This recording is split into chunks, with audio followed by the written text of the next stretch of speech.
কিউরিও ফাইটে আজকে আপনাদের জন্য নৈহাটিতে ছেলেকে অভিশাপ দেওয়ার পর মায়ের আত্মহত্যা এবং মারাত্মক ব্ল্যাক ম্যাজিকের ঘটনা। তাকে আমি আমার স্ত্রী রূপে দেখি এবং সে যে জিনিসটা আমাকে বলতে বারণ করে সেটা যদি আমি বলি আমি মারা যাব। আমি সেই টাইমে ভয়ে ডান দিকে ঘুরতে পারিনি, কারণ আমি এইটুকু বুঝে গেছিলাম তার আগে থেকে যা যা ঘটনা ঘটছিল যে আমি ঘুরলে আমি কিছু একটা দেখে ফেলবো, আমি শেষ হয়ে যাব সেখানে। আমার একটা মোটামুটি যেটা মৃত্যু ভয় বলে, আমার সেই টাইমটাতে সেটা চলে গেছিল। 70 বছর বয়সে একজন মহিলা আত্মহত্যা করছে এবং এই গোটা জিনিসটা যে কেন আত্মহত্যা করেছিলেন এটা আমার ঠাম্মা আমাকে শুনিয়েছিল যে তোর বংশ নির্বংশ হবে, আর এই বাড়ির যে কোনো বংশে যারা জন্মাক না কেন সবাই কাউকে ছেড়ে আমি যাব না। এবং শাড়ির আঁচলের খুঁটি ওই স্টোভের আগুনে দিয়েছিল, দিয়ে এসে সে তার ঘরে ঢুকে চাদর গায়ে দিয়ে শুয়ে পড়েছেন। এবং এখানে ভুলটা আমি করেছিলাম, আমি মানে খাল কেটে কুমির ঢুকিয়ে ফেলেছিলাম। কিউরিও ফাইটের ঘোষলি কল রেকর্ডিং সিরিজের দুর্দান্ত একটি এপিসোডে আপনাদেরকে স্বাগতম জানাচ্ছি আমি কৌস্তভ। আজকে যে ঘটনাটা আপনারা শুনতে চলেছেন সেই ঘটনাটা শুনে আপনাদের কেমন লাগলো সেটা কমেন্ট করে জানাতে ভুলবেন না, এবং আপনারা ঘটনাটা কোথা থেকে শুনছেন সেটাও জানাবেন। আজকের এই ঘটনাটা শুনে ভয়ে শিহরিত হওয়া একেবারেই বাঞ্ছনীয়, এবং এরকম ধরনের ঘটনা আপনারা কি আগে কখনো শুনেছেন? আমি তো শুনিনি, এবং এই ঘটনা সম্বন্ধে আমি কোনো হিন্টস আপনাদেরকে দিচ্ছি না। আপনাদের সাথেও যদি এরকম টাইপের কোনো ভয়ঙ্কর ভৌতিক ঘটনা ঘটে থাকে শেয়ার করতে পারেন আমার সাথে এরকমই একটা ঘোষলি কল রেকর্ডিংয়ের মাধ্যমে কিউরিও ফাইট ইউটিউব চ্যানেলে। আমাকে যোগাযোগ করতে পারেন আমার ইনস্টাগ্রামে, আমার ইমেল আইডিতে, এবং আপনারা আমাদের হোয়াটসঅ্যাপ চ্যানেলেও জয়েন করে যেতে পারেন। আমার প্রত্যেকটা সোশ্যাল মিডিয়ার লিঙ্ক আপনারা ডেসক্রিপশন বক্স এবং কমেন্ট সেকশনের একদম পিন্ড কমেন্টে পেয়ে যাবেন। কিউরিও ফাইট চ্যানেলে নতুন হলে সাবস্ক্রাইব করে বেল নোটিফিকেশন অন করতে ভুলবেন না। তাহলে চলুন শুরু করছি কিউরিও ফাইটের ঘোষলি কল রেকর্ডিং সিরিজের মারাত্মক একটা হরর পডকাস্ট। ঘড়িতে বেলা 3টে, বৃহস্পতিবার। আপনারা শুনছেন কিউরিও ফাইটের ঘোষলি কল রেকর্ডিং সিরিজের মারাত্মক একটি হরর পডকাস্ট। সাথে রয়েছি আমি কৌস্তভ আপনাদের আজকের হরর ডোজ নিয়ে। হ্যালো মোমোর, কেমন আছো? হাই কৌস্তভ, তুমি কেমন আছো বলো? আমার চলছে মোটামুটি, অফিস বাড়ি এই সব আর কি। আচ্ছা, একটু চাপে ছিলাম আগের উইকে, বাবার একটু শরীর খারাপ হয়েছিল অ্যান্ড অল, বাট এখন ঠিক আছে সবকিছু। ব্যাপারটা হচ্ছে তোমার সাথে আই থিঙ্ক আগের সপ্তাহতেই আমার কথাবার্তা হয়েছে, তুমি আমাকে যোগাযোগ করেছিলে ইনস্টাতে মেবি, অ্যান্ড তারপরে তুমি তোমার যে ঘটনাগুলো বলো, মানে আগের সপ্তাহে শনিবার দিন বলেছিলে আর আজকে শনিবার দিন আমরা রেকর্ড করছি, বিভৎস একটা কি বলি, একটা ট্রমাটিক কাইন্ড অফ পুরো একদম টাইম কেটেছে আমার অস্বাভাবিক ভাবে। সেটা ধরে নাও ক্লাস 2-3 থেকে টিল 2016, তো মোটামুটি 10 বছর, তার থেকেও বেশি। কি ঘটেছিল তোমার সাথে এক্স্যাক্টলি? শুরু থেকে শুরু করো। বেশ, তোমাকে আমি একটা শর্ট একটা টিজার টাইপের একটা জিনিস বলবো এখন, যেটা শুনে তুমি ইন্টেন্সিটিটা নিজেই বুঝতে পারবে। তারপরে আমি স্টেপ বাই স্টেপ একদম পুরো ঘটনাগুলো বলছি। তুমি ধরো একটা মাঝারি সাইজের একটা ঘর, বিছানাতে আমি এবং আমার মা ঘুমোচ্ছি। আমার ডান দিকে দেওয়াল, আমার বাঁ দিকে মা, আমার আর মায়ের পায়ের দিকে দেওয়াল, এবং পিছনে একটা একফালি জায়গা আছে হালকা, যেখান দিয়ে সেখানে দরজা আছে, ওটা দিয়ে ব্যালকনিতে যাওয়া যায়। আমি তখন ক্লাস 3-তে পড়ি, আমার যথেষ্ট সেন্স, আমার মেমোরি খুব শার্প একটা বরাবরের। তো আমি তখন কটা বাজে আমার এক্স্যাক্টলি মনে নেই, কিন্তু একদম 12টার অবভিয়াসলি বেশি বেজে গেছিল, কারণ স্কুল চলাকালীন ওই জায়গা টাগা হয়েছিল কিছু একটা কারণে মার কাছে খুব বকাবকি খেয়েছিলাম, দিয়ে তারপরে অনেক রাত করে শুয়েছিলাম, আমার এইটুকু অন্তত মনে আছে। বেশ রাত্রে আমার ঘুম ভেঙে গেছে এবং আমি বাঁ দিক ঘুরে শুয়েছি, মানে আমার মার দিকে ফেস করে আমি শুয়ে রয়েছি। কৌস্তভ, এমন একটা মোমেন্টে যেখানে তোমার ডান দিকে দেওয়াল, তোমার বাঁ পাশে মা, এবং তুমি বুঝতে পারছো তোমার ডান দিকে দেওয়াল ঘেঁষে তোমার গায়ের সঙ্গে কেউ একজন লেগে আছে মোটামুটি, এবং তার নিঃশ্বাস তোমার ডান দিকের কাঁধে পড়ছে, এবং সেটা রাত, এবং সেটা হালকা হালকা শীতকাল তখন পড়ছে। আর আমার পাশে যতটুকু জায়গায় সেখানে একটা গোটা মানুষ ছাড়া একটা ছোট সাইজের বইও ঢুকবে না। এতটা কম জায়গা। আমি সেই টাইমে ভয়ে ডান দিকে ঘুরতে পারিনি, কারণ আমি এইটুকু বুঝে গেছিলাম তার আগে থেকে যা যা ঘটনা ঘটছিল, যে আমি ঘুরলে আমি কিছু একটা দেখে ফেলবো, আমি শেষ হয়ে যাব সেখানে। আমার একটা মোটামুটি যেটা মৃত্যু ভয় বলে, আমার সেই টাইমটাতে সেটা চলে এসেছিল। আমি তখন অতটা ছোট, তারও আগে থেকে হচ্ছে, মানে কত দিন ধরে এটাতে আমি ভুগেছি। Last এটা আমার year কোনো বাচ্চা ইয়ত্তা নেই। যে মৃত্যু ভয় পাচ্ছে, মৃত্যু কি সেই জিনিসটা তো হয়তো অত ছোট বয়সে প্রপারলি বোঝাটা সম্ভব নয়। একদমই তাই, যে- সেটা এখন এসে বুঝতে পারছি যে তুমি কি যে ছিল। এই ভয়টা পেয়েছো সেটা কতটা মারাত্মক হতে পারে সেটাই ভাবছি আমি। আচ্ছা, শুরু করো। এই ঘটনাটা আমি একদম স্টেপ বাই স্টেপ বলছি। হুম, ঘটনার সূত্রপাত হয় আমার মার বিয়ের পরে, মানে আমার জন্মের 3 বছর আগে থেকে। হুম, আম, মা এবং আমার বাবার একদম ভীষণ ক্লোজ সম্পর্ক। 10 বছর প্রেম করেছে চুটিয়ে, তারপর বিয়ে করেছে। খুব ভালো মতো বিয়ে হয়েছে, কোনো অসুবিধা হয়নি। মার ওই কোর্টশিপ মোমেন্ট অব্দি মা আমার বাড়িতে আসতো, মানে আমার মা শ্বশুর বাড়ি অবভিয়াসলি, তো সেখানে মা আসতো।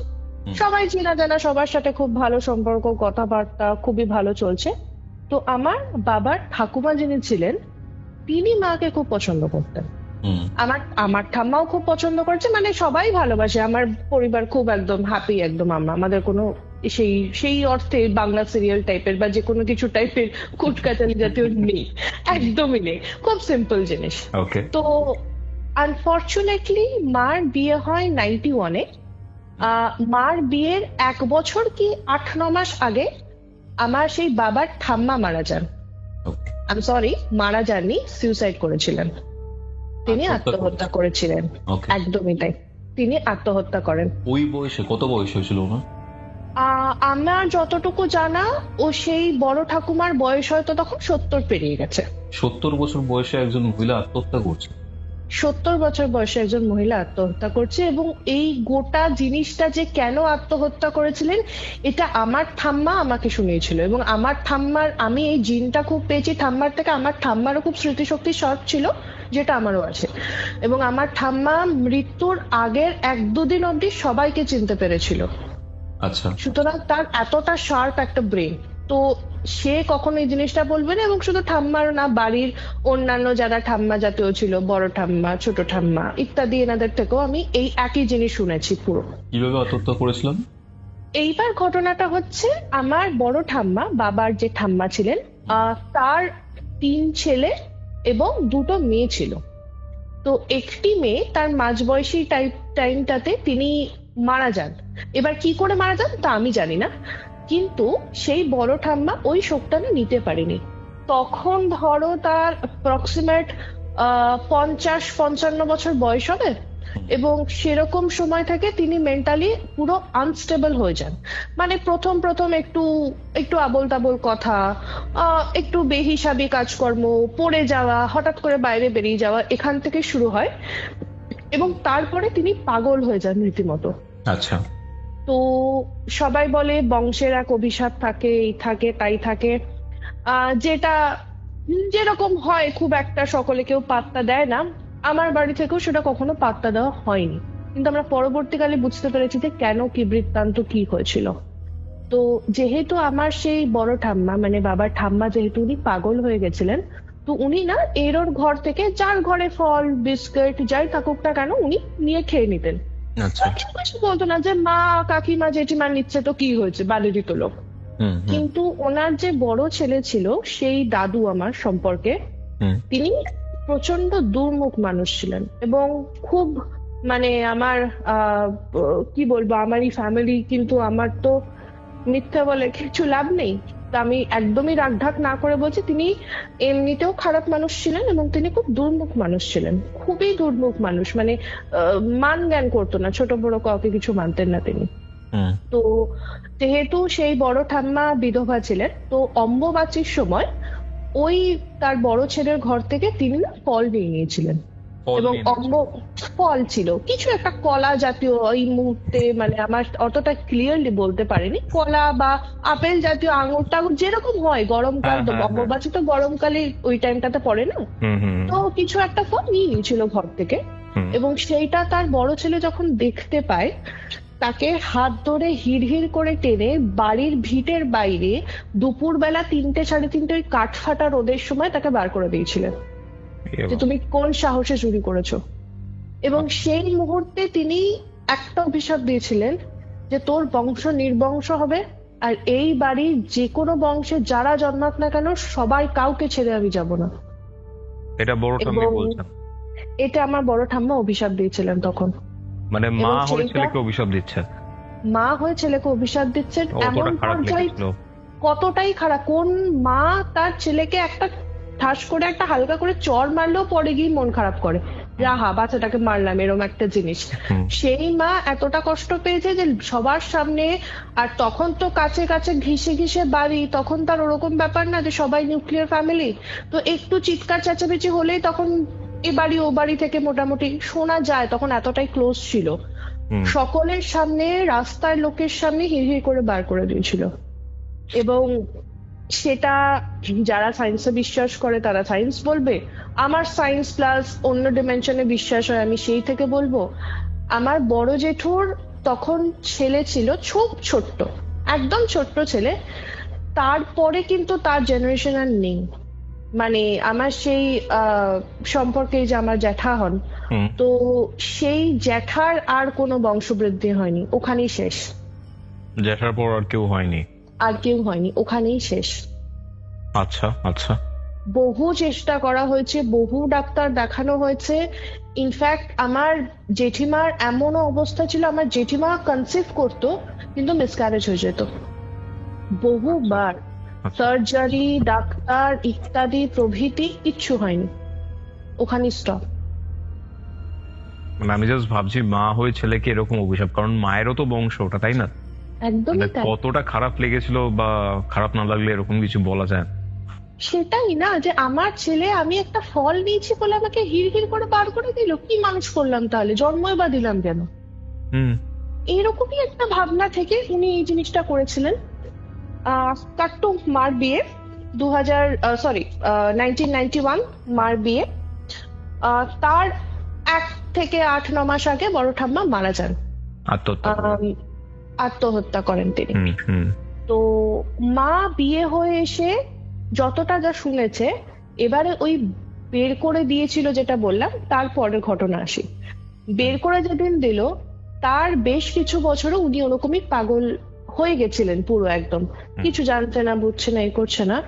তো ওনার মারা যাওয়ার যেভাবে উনি সুইসাইড করেছিলেন, সেটা এতটা এতটা অদ্ভুত রকমের একটা আত্মহত্যা, এটা আমার শোনা নেই জীবনে। আর এভাবেই তিনি আত্মহত্যা করেছিলেন পুরো। কিরকম ভাবে?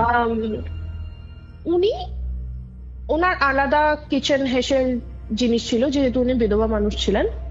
তো স্টোভে দুধ বা জল কিছু একটা গরমের জন্য বসিয়েছিল, এবং শাড়ির আঁচলের খুঁটি ওই স্টোভের আগুনে দিয়েছিল, দিয়ে এসে সে তার ঘরে ঢুকে চাদর গায়ে দিয়ে শুয়ে পড়েছেন। এবং শেষ মুহূর্তে যখন তিনি আর পারছেন না, আমাদের বাড়ির পেছনে একটা টাইমে পুকুর ছিল, সেটা আমিও ছোটবেলায় দেখেছি, এখন আর নেই। তো সেই পুকুরে যখন আর পারছেন না, তিনি দৌড়ে গিয়ে ওখানে ঝাঁপ দিয়েছিলেন। তারপরে যখন তাকে হসপিটালে নিয়ে যাওয়া হয়, তো ডাক্তার দেখেই বলেন যে উনি গায়ে আগুন দিয়েছেন, তো এটা তো আমরা আর কোনো হোপ দেখছি না, কোনো আশা নেই এখানে। সেই রাত্রে তিনি মারা যান।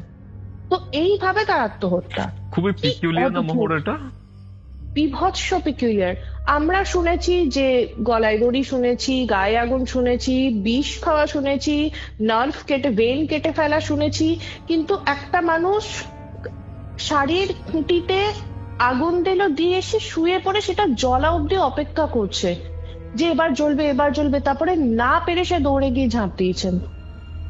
কি সাংঘাতিক একটা জিনিস এটা।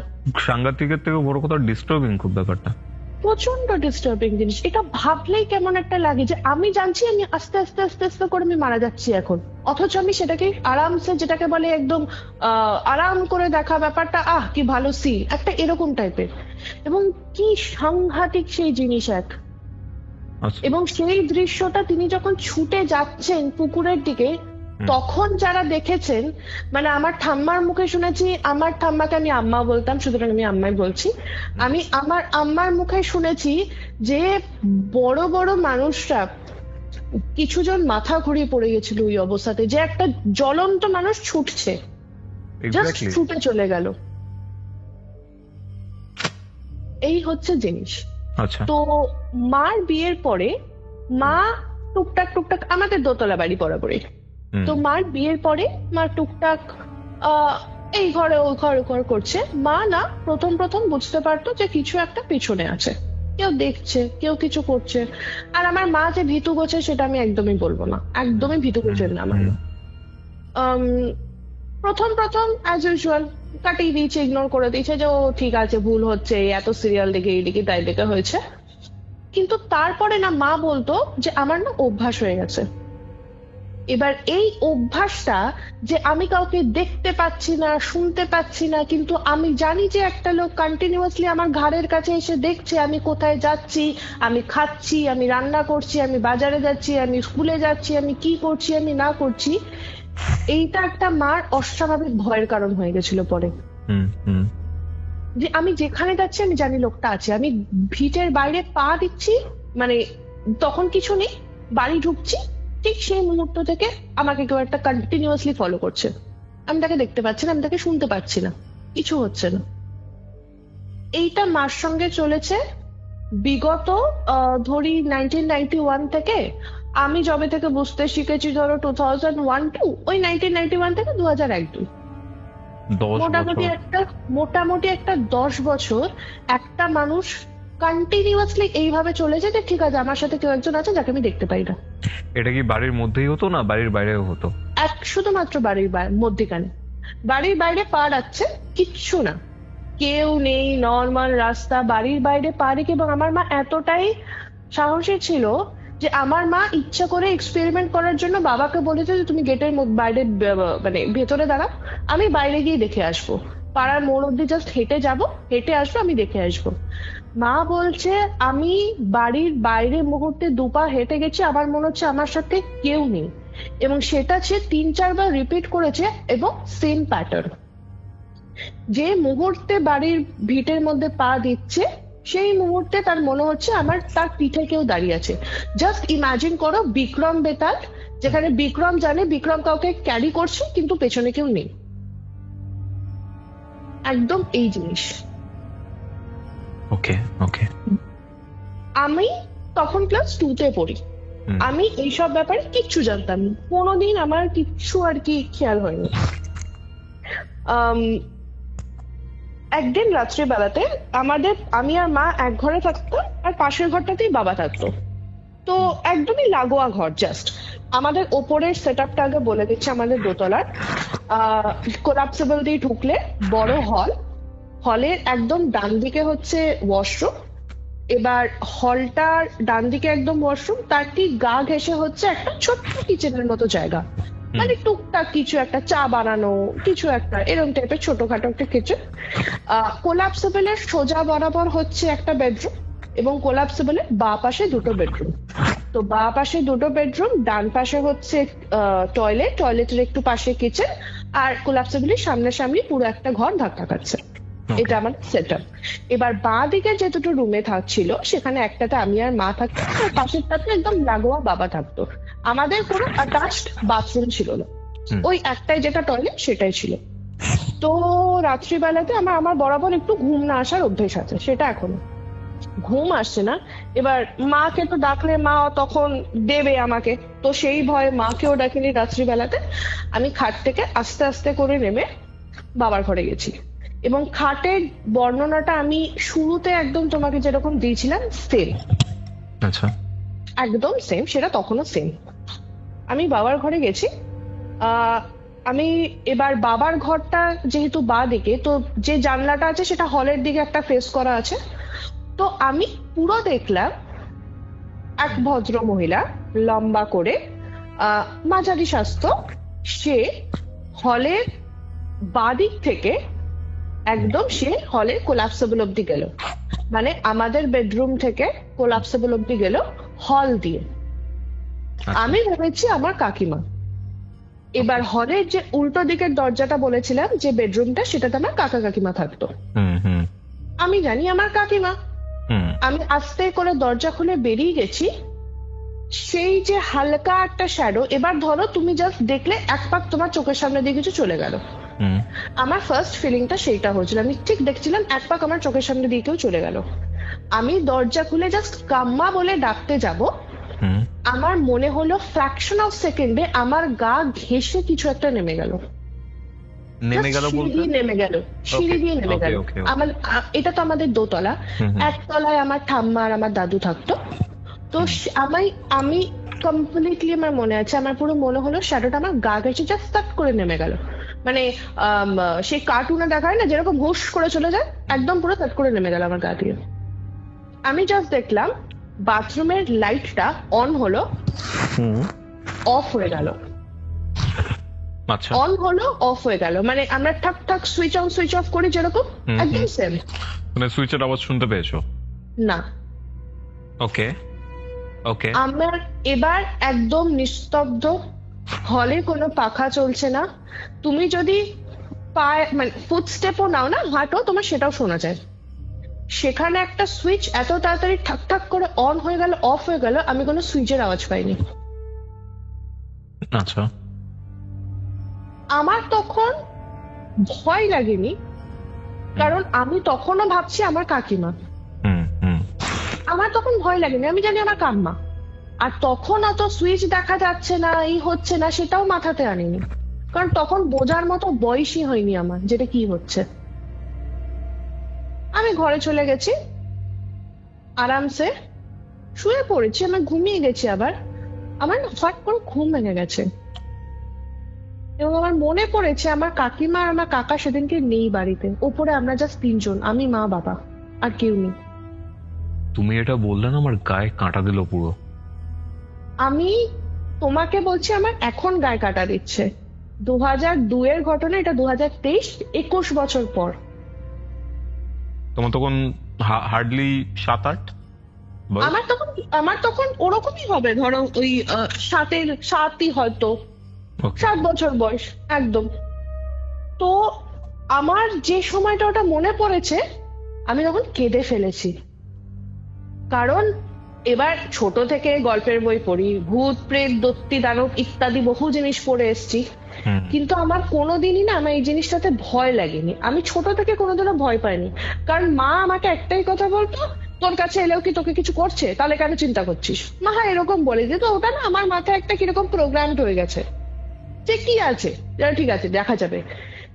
কিন্তু সেদিনকে যখন ফার্স্ট আমি একটা জিনিস, যে রিয়েলাইজেশনটা যে আমার কাকা কাকিমা নেই আজকে তো আমরা শুধু তিনজন, আমি কেঁদে ফেলেছি ভয় পুরো।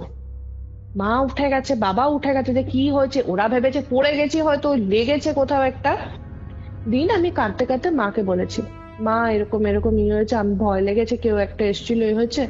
এবার মা বাবা মুখ চাওয়াচাই করলো, করে আমাকে জাস্ট মা বললো ঠিক আছে ঘুমিয়ে পড় ভুল দেখেছিস করে। আর ছোট আমি তখন কি বলবো, ভালো কথা।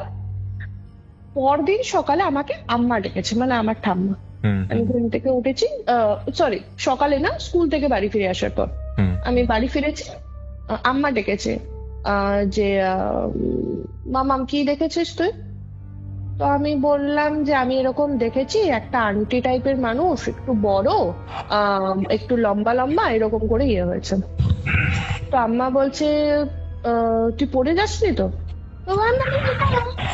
আমি তো ভেবেছি কাম্মা, কিন্তু মা বললো কাম্মা না, ভুল দেখেছে, আমি জানি না কি হয়েছে। আম্মা আমাকে বলেছিল এরপর যদি কোনোদিন দেখিস, চুপচাপ ঘরে ঢুকে গিয়ে তুমি যে ঠাকুরকে পুজো করো সেই ঠাকুরের নাম করবে। এবার সেই ঠাকুর বলতে গিয়ে যেহেতু ঠাকুরের কথা এলো, তো আমার বাড়ি না, কালী পুজো, আমার বাড়ির কুলদেবতা অ্যাকচুয়ালি মা কালী, তো আমার বাড়িতে বছরের পর বছর কালী পুজো হয়, ঠিক আছে। কিন্তু কোনো কারণে আমি যে টাইমের কথা বলছি তার 7-8 বছর ধরে আর কালী পুজো হচ্ছে না বাড়িতে। কিছু না কিছু একটা বাধা আসছে, কিছু না কিছু বাধা। কখনো কেউ মারা যাচ্ছে, কখনো পুজোর সমস্ত কিছু করে কেউ একজন অসুস্থ হয়ে যাচ্ছে, যে মেন পুজোর দায়িত্ব, যেমন ধরো আম্মা বা আমার মা, কেউ অসুস্থ হয়ে যাচ্ছে, কারোর কোথাও একটা যেতে হচ্ছে, অন্য কারোর অসুবিধা হয়ে যাচ্ছে, হসপিটালে কিছু একটা, আমাদের বাড়ি থেকে যেতে হচ্ছে। আমার বাড়িতে কোনো পুজো হয়নি, 7-8 বছর কালী পুজো নিত্য বছর হতো, সেটা বন্ধ হয়ে গেছে। বন্ধ, জাস্ট বন্ধ, একদম বন্ধ। সেটা এটা করতে নেই, মানে এটা ইট ইজ ভেরি ভেরি খুব বাজে জিনিস, এবং এটা আমাদের জীবনের সব থেকে বড় ভুল ছিল একটা, যে আমরা এটা করেছিলাম। আমরা এখন সেটা মা বলে যে তখন চাইলে যদি কোনো মন্দিরে গিয়েও পুজো দিয়ে দেওয়া হতো তাহলে হয়তো এই ভোগান্তিটা হতো না, কিন্তু ওই যে কপালে লেখা ছিল বংশদোষ, বংশ অভিশাপ, এ তো হতেই হতো, কিছু করার নেই, যা লিখে পাঠিয়েছেন তাই হবে, ভুগতে হলে ভুগতেই হবে, এটা আমি বিশ্বাস করি খুব। তারপর কি হলো? এরপর আরেক দিন হুম আমি আর মা শুয়ে আছি, এবং সেই দিনই ঘটে সেই ঘটনা যে আমার ডান পাশে একজন শুয়ে আছে, আমি জানি যে আমার গায়ের সঙ্গে, আমার গায়ের সাথে ঘেঁষে শুয়ে আছে, যেরকম ধরো সেলোটেপ সেলোটেপ যদি লেগে যায় না, একদম আমি বুঝতে পারছি যে আমার গায়ে সেটে আছে, এবং তার নিঃশ্বাসটা আমার ডান কাঁধে পড়ছে, এবং সে বড় সড়ো মানুষ, মানে মা ঠাম্মাদের চেহারা টাইপের মানুষ, আর আমি তখন ছোট, আমি লম্বা হইনি তখন, আমি ছোট তখন, আমি বুঝতে পারছি। এবার আমি যে ঘুরবো আমার ডান দিকে, আমার সেই সাহসটা নেই, কারণ আমার তখন মনে হচ্ছে মরে যাব। কি করে মরবো, কেন মরবো, কে মারবে, কিচ্ছু জানি না, কিন্তু আমার মনে হচ্ছে মরে যাব ঘুরলে। ওকে। আমি তখন খুব, আমার ঈশ্বরের দয়া, আমার কি বলবো, আমি আস্তে করে আমার বাঁ হাতটা দিন আমার মার পিঠে একটা গাছ ঠেকনা দিয়েছি, আমার মা ঘুরে গেছে আমার দিকে। জেগেছিল তোমার মা? না, আমার মার ঘুম খুব পাতলা, ভীষণ পাতলা। তো আমার মার পাশে শুলে যদি আমি এপাশ থেকে ওপাশ করি আমার মা জেগে যায়, এতটাই ঘুম পাতলা। আচ্ছা আচ্ছা।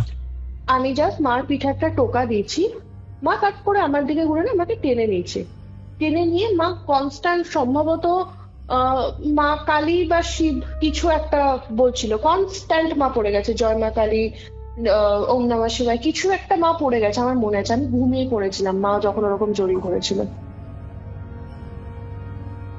গেল, এটা হচ্ছে ঘটনা। কেউ একটা যদি থাকে, ঠিক আছে, এবং আমার মা সেটা দেখেছিল, কি দেখেছিল আমি আসছি, সেটারও একটা ব্যাকড্রপ আছে।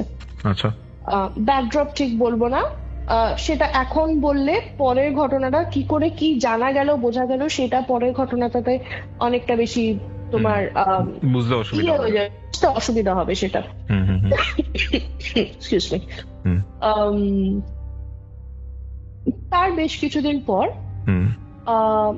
মোটামুটি আমাদের ওই সিনটা হয়েছে, আমরা বুঝতে পারছি যে আমাদের অবস্থা খুব খারাপ। আমার যে ছোট ঠাম্মা, আমি তোমাদের আমাদের বাড়ির সেট আপটা বোঝাই, যেরকম স্কুল কম্পাউন্ড হয় ওরকম স্কুল কম্পাউন্ড, আমাদের বিল্ডিং, আমাদের পাশে আমার এক কাকার বিল্ডিং, আর আমার পাশে একটা আমার জ্যাঠার বিল্ডিং, ঠিক আছে। জ্যাঠা হচ্ছে সেই জ্যাঠা যার আর কি বংশের একটা, হ্যাঁ ঠিক একদম। তো আমরা তিনজন একই কম্পাউন্ডে থাকি। তো একদিন আমরা বসে আছি, মানে আমরা নিচে নিচে আছি, স্কুল টিউশন থেকে কিছু একটা বাড়ি চলে এসেছি। যে কাকার বাড়ি বললাম আমার বিল্ডিং এর পাশের ব্লকটাতেই, পুরো বিশাল চিৎকার সেই বাড়ি থেকে, প্রচন্ড চিৎকার, কিছু একটা হয়েছে। তো মা গেল, বাবা গেল, পরে এসে আমি শুনছি যে সেই কাকার যে মা তিনি এখনো বেঁচে আছেন। তো সেই কাকার যে মা তিনি বলছেন আমাকে সিঁড়ি দিয়ে মা ধাক্কা দিয়ে ফেলে দিয়েছে, এবং মা বলতে তাদের শাশুড়ি মানে আমার বাবার ঠাকুমা, মানে তোমার বড় ঠাকুমা যিনি আত্মহত্যা করে মারা গেছেন। একদম, সে ঠেলে ফেলে দিয়েছে। সেই ছোট দিদি, সেই ছোট ঠাম্মা সিঁড়ি থেকে পড়ে গেছেন, এবং তিনি চিৎকার করে কাঁদতে কাঁদতে বলছেন যে মা আমাকে সিঁড়ি থেকে ফেলে দিয়েছে ধাক্কা মেরে, মা আমাকে ফেলে দিয়েছে ধাক্কা মেরে সিঁড়ি থেকে। এবং তিনি একদমই সুস্থ, মানসিকভাবে সুস্থ, শারীরিকভাবে সুস্থ, তিনি একজন স্কুল টিচার ছিলেন, সেই অবস্থাতে তিনি হঠাৎ করে ভর সন্ধ্যেবেলায় চিৎকার করে কাঁদছেন, আমার ঠাম্মাকে জড়িয়ে ধরে সে কাঁদছে যে মেজদি আমাকে বাঁচাও, মা আমাকে ঠেলে ফেলে দিয়েছেন। এবং পরবর্তীকালে আমি জানতে পেরেছিলাম তার বিয়েটা সেই ভদ্রমহিলা কোনোদিনও সেভাবে অ্যাকসেপ্ট করতে পারেননি, তার কারণ আমার ছোট ঠাম্মাকে দেখতে খুব খারাপ আছে অ্যাকচুয়ালি, সেই জন্য।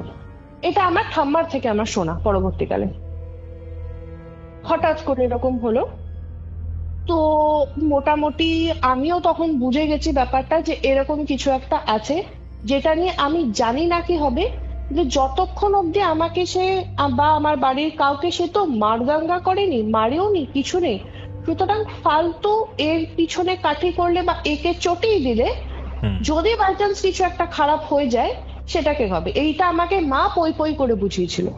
তোর মা তোমার খুবই কিছু সাবধানে দরকার ছিলেন। নেই। ভীষণ, কারণ আমার মা বিয়ে হওয়ার পর থেকে এই জিনিসটা নিয়ে চলছে। এক্স্যাক্টলি। ইটস জাস্ট লাইক আমি একটা ব্যাগ ক্যারি করছি কিন্তু আমি ব্যাগটাকে দেখতে পাচ্ছি না, জাস্ট এইভাবে একটা ট্রমা। শুধু ভাবো, মানে আমরা তো কটা বছর, আমরা তো তাও জেনেছি যে কি হচ্ছে না হচ্ছে, সে জানতো না এবং সেটা করে গেছে কন্টিনিউয়াসলি। তো এত কিছু ঘটনার পরে আমার ঠাম্মা ডিসাইড করে যে এবার আমি পুজো করবো বাড়িটা, যা কিছু হয়ে যাক, ভূমিকম্প আসুক, বন্যা আসুক, এ চলে যাক ও চলে যাক, আমি এবার পুজো করব। আমার আর ভালো লাগছে না, কিছু একটা সমস্যা হচ্ছে। কালী পুজোর কথা বলছো? কালী পুজো বন্ধ হয়ে গেছিল। বন্ধ হয়ে গেছিল সেটা বাড়িতে, আমি এবার কালী পুজো করবো। তো আমার ঠাম্মার বাপের বাড়ি হচ্ছে জিয়াগঞ্জ, মুর্শিদাবাদের জিয়াগঞ্জ, সেই জিয়াগঞ্জে। ঠাম্মা তার এক বান্ধবীকে ফোন করলেন, সেই ঠাম্মা এখনো বেঁচে আছেন, আমরা গীতা আম্মা বলি। তো গীতা আম্মাকে ফোন করলেন, আম্মা ফোন করে বললো যে গীতা একবার দাদাকে দে, দাদার সাথে কথা আছে। এবার সেই গীতা ঠাম্মার হাজবেন্ড ছিলেন তন্ত্রসিদ্ধ একজন পুরোহিত, যিনি মায়ের পুজোয় করতেন। তো তার সঙ্গে কথাবার্তা হলো, তিনি প্রথমে বললেন যে আমি একবার তোমার বাড়িতে আসি, এসে আমাকে দেখতে হবে। তাকে আমি সেই যে পুরোহিত দাদু বলতাম, তিনি মারা যাওয়ার আগে অব্দি পুরোহিত দাদুই বলেছি।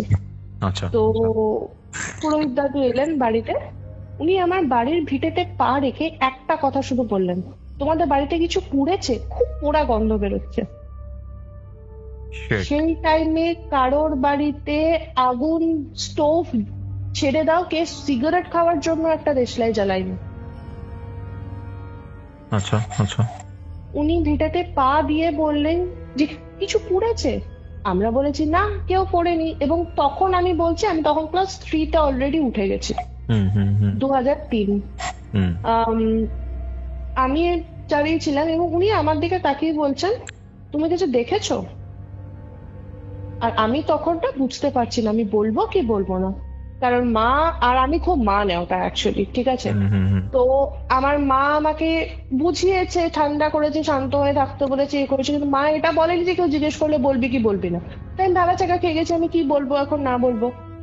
তো মা আবার আমাকে বললো যে বলো তুমি কি দেখেছো, বলো, দাদুকে বলো। তো আমি ওই ঘটনাটা বলেছি, সিঁড়ির পাশে চলে যাওয়া আর আমার গায়ে যেটা লাগা। তো তারপরে আমি শুনতে পাই, যেদিনকে আমার বিছানায় গায়ে লেগে গেছিল, মা আমাকে জড়িয়ে ধরে ঠাকুরের নাম করছিল, মা এক্স্যাক্টলি সেরকমই একটা কালো লম্বা ছায়া দেখেছিল, যেটা আমি সিঁড়ি থেকে নামার সময় দেখেছিলাম। মানে কল্পনা করো যে সেম বেডে বাচ্চা মেয়ে পাশে শুয়ে আছে আর তার পেছনে এরকম টাইপের একটা কাউকে দেখছে, হয়তো হার্ডলি 1-1.5 ফুট দূরে হবে, তাও হবে না। এবং সেটাও দেখেছে যে খুব কম সময়ের জন্য, তা নয়, অনেক সে নাম করছে। এবার ধরো হরে কৃষ্ণ হরে কৃষ্ণ হরে কৃষ্ণ হরে কৃষ্ণ, যে 5-6 বার যখন হরে কৃষ্ণ বলছে, তারপর সেটা ফেড হচ্ছে, কিন্তু সে 4-5 সেকেন্ড কনস্ট্যান্ট একটা জিনিস দেখেছে। এবং ভাবো ওই জিনিসটা 4-5 সেকেন্ড মানে 4-5 ঘন্টার সমান। হ্যাঁ অবশ্যই, মানে কেউ এরকম টাইপের একটা জিনিস দেখছে, ঠিক আছে, হয়তো চোখের পলকে চলে যাওয়া আলাদা, আমিও দেখেছি বা মামার সাথে হয়েছে, পলক ফেলেছি তারপরে সামনে দেখতে পাইনি। তারপরে তোমার মা যখন এরকম একটা স্ট্রেস দেখে যাচ্ছে, মা কালী মন্ত্র জপ করছে যেটা বললে তুমি, একদম তাই। সেই সময় ভাবো তো, মানে মানুষের তো হার্ট অ্যাটাকও হয়ে যেতে পারে। আমার মা যে ওই জিনিস দেখার পরে কি নার্ভ, পরের দিন উঠেছে এবং আমাকে যে 1 সেকেন্ড বুঝতে দেয়নি জিনিসটা, যে আমি যে ভয় পাওয়ার কিছু আছে। আমি মানে সারা জীবন আমার মার জন্য একটা কৃতজ্ঞ থাকবো, কারণ তখন যদি আমার মার নার্ভ ফেল করে যেত, আমি ছোট বয়স, আমারও ফেল করে যেতে পারতো। কারণ আমি তখন থরথর করে কাঁপছি রীতিমতো, কাঁদছি, আস্তে আস্তে ফুপিয়ে ফুপিয়ে কাঁদছি, আর আমি থরথর করে কাঁপছি। কি নার্ভ মহিলার, তোমার মায়ের অসম্ভব নার্ভ আমার মা। আমি শুধু এখনো সেটা ভাবি যে কি অসম্ভব জিনিস।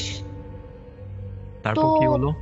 মা এই ঘটনাটা বললো, পুরোহিত দাদু বললেন যে আমি কিন্তু জানি কোথায় পুড়ছে, তোমরা কেউ দেখিও না, আমি যাই। তো সবাই বলেছে হ্যাঁ। তিনি আস্তে আস্তে আস্তে করে গিয়ে একদম পুকুরের পাশে দাঁড়ালেন, দাঁড়িয়ে বললেন এখানে কি হয়েছিল। উনি এক্সাক্ট আমার ঠাম্মার কথা অনুযায়ী এক্সাক্ট ওই পয়েন্টে গিয়ে দাঁড়িয়েছিলেন যেখান থেকে ঠাম্মা মানে ওই বাবার ঠাম্মা, বড় ঠাম্মা ঝাঁপটা দিয়েছিল, ডাঙা থেকে যখন জলে ঝাঁপটা দিয়েছিল, ঠিক যেই জায়গাটা। হ্যাঁ, এবার হয়তো 1 ফুট 2 ফুট ইঞ্চির একটু এদিক ওদিক হতে পারে, কিন্তু একদম ওই জায়গাটাতে। তার কারণ হচ্ছে ওই জায়গাটারই একটু সাইড দিয়ে আমাদের বাড়িতে একটা বড় নারকেল গাছ ছিল। আচ্ছা আচ্ছা। আমার ঠাম্মা তখন কেঁদে ফেলেছে যে দাদা এত কিছু হয়ে গেছে বাড়িতে। তিনি তখন খুব বকাবকি করেছিলেন যে বাচ্চা আছে তো আপনারা এই জিনিসটা কেন করেছেন, আপনারা তো জানেন না এটা কি হয়েছে, আপনাদের খুব সাহস আছে, আপনারা বুঝে নিয়েছেন কি হচ্ছেন, আপনারা জানেন এটা কি হয়েছে। যে জীবিত অবস্থায় এত শক্তি ধরে যে সে যে অভিশাপ দেয় সেই অভিশাপ তার কন্টিনিউয়াস চলতে থাকে। তো আপনার মনে হয় না জিনিসটা যে উনি যে বলেছিলেন বংশের পর বংশের উনি থাকবে, সেটা উনি থাকবেন।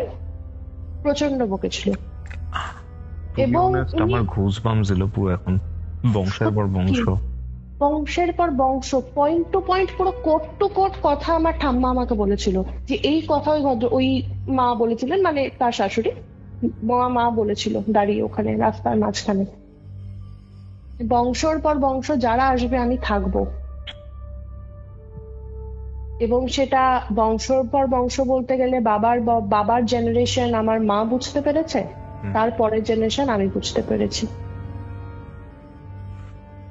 মানে আমি যতদূর বুঝতে পারছি, ধরো আমাদের পূর্বপুরুষের কারোর আত্মা আমাদের বাড়িতে থাকলো সেটা একটা ডিফারেন্ট ব্যাপার, বাট এরকম নৃশংসভাবে একজন মারা গেছে, মানে আত্মহত্যা করেছে, তারপরে তার আত্মা, এবার সে যে খুব নন ভায়োলেন্ট সেটাও বলবো না, তোমার কাকার যে মা, ঠিক আছে, মাকে ফেলে দিয়েছে, তুমি দেখতে পেয়েছো, তোমার বিছানাতে শুয়েছিল তোমার মা, তাকে চোখের সামনে দেখেছে, এরকম একটা ছায়া। একদমই তাই। তোমাদের বাড়িটা নৈহাটিতে না? আমার বাড়িতে নৈহাটি। ওকে, তারপর কি হলো বলো আমাকে একটু। তো দাদু বললেন যে এখন পুজো করে কোনো লাভ নেই, আমি শীতকালে পুজো করব। যে পৌষকালী হয় আমার বাড়িতে এখনো পৌষকালীতে পুজো হয়। আচ্ছা। তো তিথি বলে দিলেন যে আমি এই সময় পুজো করব, তার আগে অবধি আমি তোমাদের বাড়ি বেঁধে দিয়ে যাব, কিছু হবে না, কিন্তু ভেবো না যে পুজো করতে হবে না তাই বলে। যেটা তোমরা বন্ধ করেছো সেটা তোমরা ভুল করেছো, এটা উচিত করোনি। মানে আমি যতদূর বুঝতে পারছি, তোমার বড় মানে তোমার বাবার যে ঠাম্মা আছে মারা গেলেন 90s মারা গেলেন, 91-এ তোমার মায়ের বিয়ে হলো, তখন থেকে 2001 অব্দি কন্টিনিউয়াস 10 বছর উনি ফিল করেছেন, ঠিক আছে। 2001 মানে তোমার যখন মানে ক্লাস 2 বা 3-তে পড়ো, 7 বা 8 বছর বয়স, 2001-এর কাছাকাছি, সেই সময় অবধি তুমি এই জিনিসটা মানে সেই সময় থেকে ফিল করেছো বা কিছু একটা হয়েছে। আমি 2002 থেকে স্পষ্ট মনে আছে না। ওকে, এবার ব্যাপারটা হচ্ছে তোমাদের এই যে বাড়িতে কালী পুজোটা সেটা বন্ধ হয়েছিল কোন সাল থেকে, সেটা তোমার মনে আছে? আমার বাড়ির কালী পুজো বন্ধ হয়েছিল সম্ভবত, আমি যদি খুব ভুল না হয়ে থাকি, তাহলে 95 94 এরকম কিছু একটাতে। ঠিক, তোমার জন্মের 1-2 বছর পর থেকে না? হ্যাঁ, কানেকশন আছে একটা। তারপর বলো, আমি বলবো এটার ব্যাপারে। তো এবার আমাকে আমার মা বলেছিল যে তুই যেহেতু মানে তুই একটা জেনারেশন শুরু করলি, তো সেই টাইম থেকে জিনিসটা বন্ধ হয়ে গেল, এবং এটা খুব লজিক্যাল, একদমই ঠিক তাই। আমার জন্মানোর 1-1.5 বছর পর থেকে জাস্ট বন্ধ হয়ে গেল, পুরো পুজোটা বন্ধ হয়ে গেল। সম্ভবত প্রথম বছর বন্ধ হয়েছিল কেউ একজন মারা গেছিলেন বলে, তারপরের গুলো আমি ঠিক বলতে পারবো না যে কি কারণে বন্ধ হয়েছে। এই বিষয়টা নিয়ে আমি অ্যাকচুয়ালি বাড়িতে খুব একটা আলোচনা করিনি, মানে জিজ্ঞেসও করিনি আমি কোনোদিনও যে কেন বন্ধ হয়েছিল। তো দাদু টাইম দিলেন পুজোর, পৌষ মাসে ডিসেম্বর মাসে হয়েছিল পুজোটা। পুজোয় বসা হয়েছে, লোকজন সমস্ত কিছু আছে। তো আমার বাবার নামে সংকল্প আসলে করা হয়েছিল। তো বাবা কিছু একটা কারণ, মানে ওই পুজোর টাইমে আমি বসে আছি বাবার পেছনে, মায়ের সামনে পুজো হচ্ছে, তো সেই দাদু বাবাকে বলল যে শেখর, তুমি ইয়ে করো, তোমার হাতটা আমার বাঁ কাঁধে দাও, এবং তাহলে তুমি বুঝতে পারবে যে আমি যেটা মন্ত্র বলছি সেটা তোমার ভালো করে তুমি বুঝতে পারবে তখন। আচ্ছা আচ্ছা। বাবা বললো ঠিক আছে, কোনো অসুবিধা নেই। এবং বাবার কথা অনুযায়ী বাবা যখন হাতটা দিল, বাবা না, আমি দেখেছিলাম গরম জলে হাত দিলে টাক করে হাতটা উঠিয়ে নি না আমরা, বাবা ওনার পিঠে হাত দিয়ে না জাস্ট কারেন্টের ঝটকা মারার মতো হাত উঠিয়ে নিয়েছিল। তো পুরোহিত দাদু বললে ওটা হবে, তুমি হাতটা রাখো। আচ্ছা আচ্ছা। এবং যে মুহূর্তে সেই পুজো শুরু হলো, সংকল্পের কিছু একটা রীতি তখন ছিল, কিছু একটা পাঠ ছিল, যেটা যখন শুরু হলো, খাওয়ার থালা ঢাকা ছিল কাঁসার, ওই যে বড় আর কি তোমার ওই খই টই মাখে না সরস্বতী পুজোর, রেকাব্বি না কিছু একটা বলে বোধ, আমি ঠিক বলতে পারবো না, সেরকম বড় আর কি, বড় বাটি টাইপের একটা ধামা টাইপের, তার মধ্যে খাওয়ার মায়ের ভোগ, কাঁসার বাসন দিয়ে ওপরে ঢাকা দেওয়া, ফাট ফাট করে দুটো তিনটে বাসন জাস্ট পড়ে গেল, ওপরের ঢাকনাটা জাস্ট পড়ে গেল। আচ্ছা, মন্ত্রোচ্চারণের পর মন্ত্র উচ্চারণ হচ্ছে, আচ্ছা, এবং আমার নিজের চোখে দেখা সেটা যে দুটো ঢাকনা পড়ে গেল ঠাক ঠাক করে। ওকে। এবং সেই দিনকে পুজোর যখন শেষ হচ্ছে, মানে যখন হোমটা শেষের দিকে, সেই দিনকে তখন ওই আর কি পুরোহিত দাদু বলেছিলেন যে এটা একদমই বাড়ির, তো 4-5 জনই আমরা যারা আছি তারা সেই মুহূর্তে থাকবে, যেহেতু সেই পার্টিকুলার আমার মানে আমার ব্লকটাতে যেহেতু পুজো হয়েছে, তো ভিটে যেহেতু আমাদেরই, তো আমরা 5 জন, আমি, মা, বাবা, আমার ঠাম্মা আর আমার দাদু, কাকা কাকিমা ছিল না, কোথাও একটা গেছিল। তো আমাদের বলেছিল যে বাকিরা যারা আছেন নয় নিচে চলে যান, নয় বাড়ির বাইরে চলে যান। আমি সাজেস্ট করবো বাড়ির বাইরে চলে যাওয়ার জন্য। ঘরেরই লোক ছিল সব, কেউ বাইরের লোক ছিল না, সবাই চলে গেল একদম। এবং আমরা বুঝতে পারছি যে নিচতলায় কিছু একটা তাণ্ডব হচ্ছে, জাস্ট তাণ্ডব হচ্ছে একটা। সেটা কিন্তু বাসন পড়া নয়, চিৎকার চেঁচামেচি নয়, দরজা পেটানো নয়, কিচ্ছু না। তোমার নিচ তলায়, তুমি যদি দোতলায় থাকো, তোমার নিচ তলায় যদি কেউ লাফালাফি করে না, তুমি কিন্তু শুনতে পাবে, তুমি বুঝতেও পারবে যে একটা অদ্ভুত কেউ লাফালাফি করছে, দৌড়োদৌড়ি করছে, ছোটাছুটি করছে, দেওয়ালে ধাক্কা খাচ্ছে। আমরা 5 জন একসঙ্গে বসে কি করে ভুল শুনবো কস্তব? এবং আমাদের 5 জনের কারোর বয়স এক নয়। আমার দাদু ঠাকুমার এক বয়স, আমার মা বাবার একটা বয়স রেঞ্জ, আমার একটা বয়স। তোমরা দোতলায় পুজোটা করছিলে? আমরা দোতলায় পুজো করছি। এবং হোম শেষ হওয়ার আগে দাদু বলল যে এবার যা শুনবে শেষ শুনবে, আর শুনবে না, আমি না বলা অব্দি নিচে যাবে না কেউ। আচ্ছা আচ্ছা। আমি তোমাকে বোঝাতে পারবো না কস্তা, আমি কাঁদছি হাউমাউ করে। একটা সিনেমার এক্সাম্পল দিই। ইউজুয়ালি হরর মুভিগুলোতে দেখায় না যে সিঁড়ি বেয়ে উঠছে, আমরা বুঝতে পারছি কিছু একটা সিঁড়ি বেয়ে উঠছে কিন্তু উঠতে পারছে না, এবং সেটা ধাক্কা খাচ্ছে কোথাও একটা গিয়ে। আচ্ছা, আমরা বুঝতে পারছি ওখানে বসে যে সিঁড়ি থেকে কিছু কিছু একটা উঠছে, উঠতে পারছে না, ধাক্কা খেয়ে লাগছে কোথাও একটা, কিন্তু সে আপ্রাণ চেষ্টা করে যাচ্ছে ওঠার। এবং সেই মুহূর্তে কৌস্তব বাড়িতে কেউ নেই, কারণ ওরা বেরিয়ে যাওয়ার পরে বাবা গিয়ে লক করে এসছে। আমার বাড়িতে কোনো পেট নেই যে বিড়াল ইয়ে করবে বা ডগ কিছু এরকম করবে, কিচ্ছু নেই। হোম শেষ হলো, সমস্ত কিছু শান্ত। এবং আমার বাবাকে একটি কবচ করে দেন, মাকেও একটি করে দেন, যে তোমাদের এটা লাগবে, তোমরা সামনে রেখো, মহামৃত্যুঞ্জয় কবচ বা কিছু একটা বলে, তো সেটা করে দেয়। তারপর থেকে আর কোন রকম এই জিনিস নিয়ে আমরা কোনো আর কি প্রবলেম ফেস করিনি। কিন্তু সমস্যা আবার শুরু হয় 2008 সাল থেকে। এখনো অবধি যারা কিউরিও ফাইটার এই ঘোষলি কল রেকর্ডিংটা শুনছেন, আশা করছি তাদের আজকের এই ঘটনাটি ভালো লেগেছে।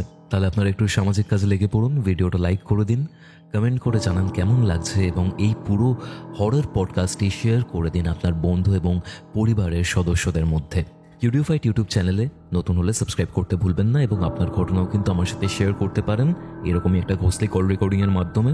আমাকে যোগাযোগ করার প্রত্যেকটা ডিটেলস আপনারা ডেসক্রিপশন বক্স এবং কমেন্ট সেকশনের পিন কমেন্টে পেয়ে যাবেন। তাহলে চলুন শুনে নেওয়া যাক আজকের এই ঘোষলি কল রেকর্ডিংয়ের পরবর্তী অংশটি। 2008-এ কি হয়েছিল? কৌস্তব, 2008-এ দুটো জিনিস হয়েছিল। এক, আমার কাকিমা মারা যান, মানে যিনি অ্যাকচুয়ালি আমারই দোতলায় থাকতেন, আমরা একসঙ্গে থাকতাম। আমার কাকিমা মারা যান এবং আনফর্চুনেটলি আমার বাড়ির ভিটাটা যেটা বেঁধে দিয়ে গেছিল পুরোহিত দাদু, সেটা নষ্ট হয়ে যায়। সেটা কি করে নষ্ট হলো, কেন নষ্ট হলো, আমরা আজও জানি না। কিন্তু আমার কাকিমার মৃত্যুটা এত আকস্মিক, এত অদ্ভুত, এবং কেন হয়েছিল সেই মৃত্যুটা, সেইটা জানার পর থেকে আমাদের নাওয়া খাওয়া বন্ধ হয়ে গেছিল মোটামুটি।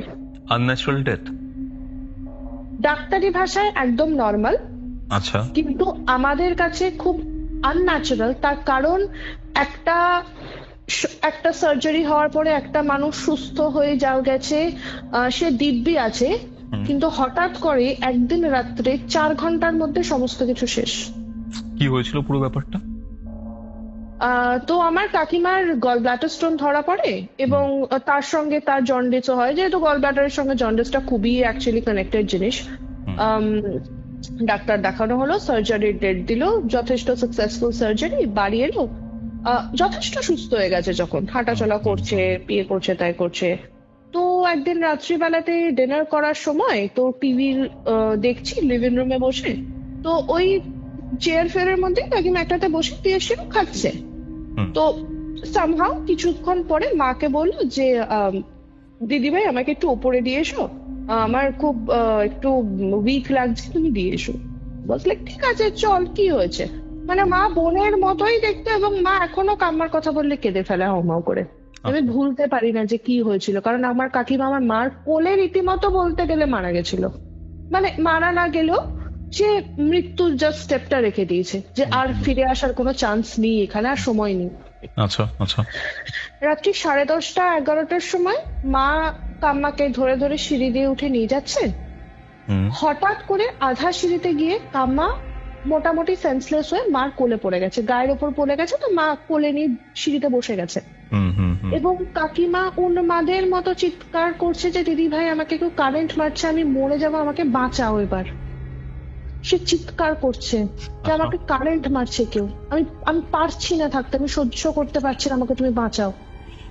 তো জাস্ট কিছু মিনিট, 2-3 মিনিট মা ঘরে নিয়ে গেছে, এবং সে তখন হাউমা করে চিৎকার করছে, মানে তুমি ধরো তুমি কোথাও শুয়ে আছো, তো তোমাকে কন্টিনিউয়াস কাঠপিঁপড়ে কামড়াচ্ছে পুরো বডিতে। আচ্ছা আচ্ছা আচ্ছা। সেইভাবে চিৎকার করছে যে আমি মরে যাচ্ছি, আমি জ্বলে যাচ্ছি, আমাকে পুড়িয়ে মেরে দিচ্ছে। এবং 10টা মিনিট সময় নিয়েছে অ্যাম্বুলেন্সটা আসার। আমাদের ওখানে অ্যাম্বুলেন্স সার্ভিস তখনও ভালো ছিল, এখনো খুব ভালো আছে। কাকিমাকে নিয়ে যাওয়া হলো হসপিটাল। পৌঁছতে হয়তো কাছেই হসপিটাল, আমার বাড়ি খুব একটা ভেতরে না, কাছেই হসপিটাল। সে হয়তো রাত্রিবেলাতে 11:30 11:15 মধ্যে হসপিটালেও ঢুকে গেছে। রাত্রি 2:37 ফোন এলো যে কাকিমার নেই, মারা গেলেন, পুরো মারা গেলেন উনি। এবং ডাক্তাররা বলছে যে উনি মারা গেছেন ধনুষ্টঙ্কার হয়ে, টিটানাস। কারণ ডাক্তাররা প্রেডিক্ট করছিলেন দেখে যে যেহেতু হসপিটালে নিয়ে যাওয়ার পরে ওই সেম চিৎকার, এবং সে খিঁচুনি দিলে যেরকম হয় না মৃগী রুগীদের, যে দাঁত কপাটি লেগে যাচ্ছে, হাত ফাত শক্ত হয়ে যাচ্ছে, খিঁচোচ্ছে, ওরকম করতে করতে একটা মানুষ ধনুকের মতো বেঁকে যায়। তুমি চোখের সামনে যদি দেখো যে একটা পেপারকে যদি তুমি কার্ভ করো, চোখের সামনে ওই জিনিসটা ডাক্তাররা দেখেছে। এবং কেবিনের বাইরে যখন বাবা কাকারাও ছিল, বাবা কাকারাও দেখেছে, আমার বাবা এবং আমার কাকা নিজের চোখে ওই জিনিসটা দেখেছে, যে একটা মানুষ হঠাৎ করে ছটফট করতে করতে একটা ধনুকের মতো বিকে গেল। জাস্ট একটা সেমি সার্কেল, যদি মাঝারি এক টাইপের একটা সেমি সার্কেল দেখো, ওরকম টাইপের, জাস্ট বেঁকে গেছিল খিচুড়িতে।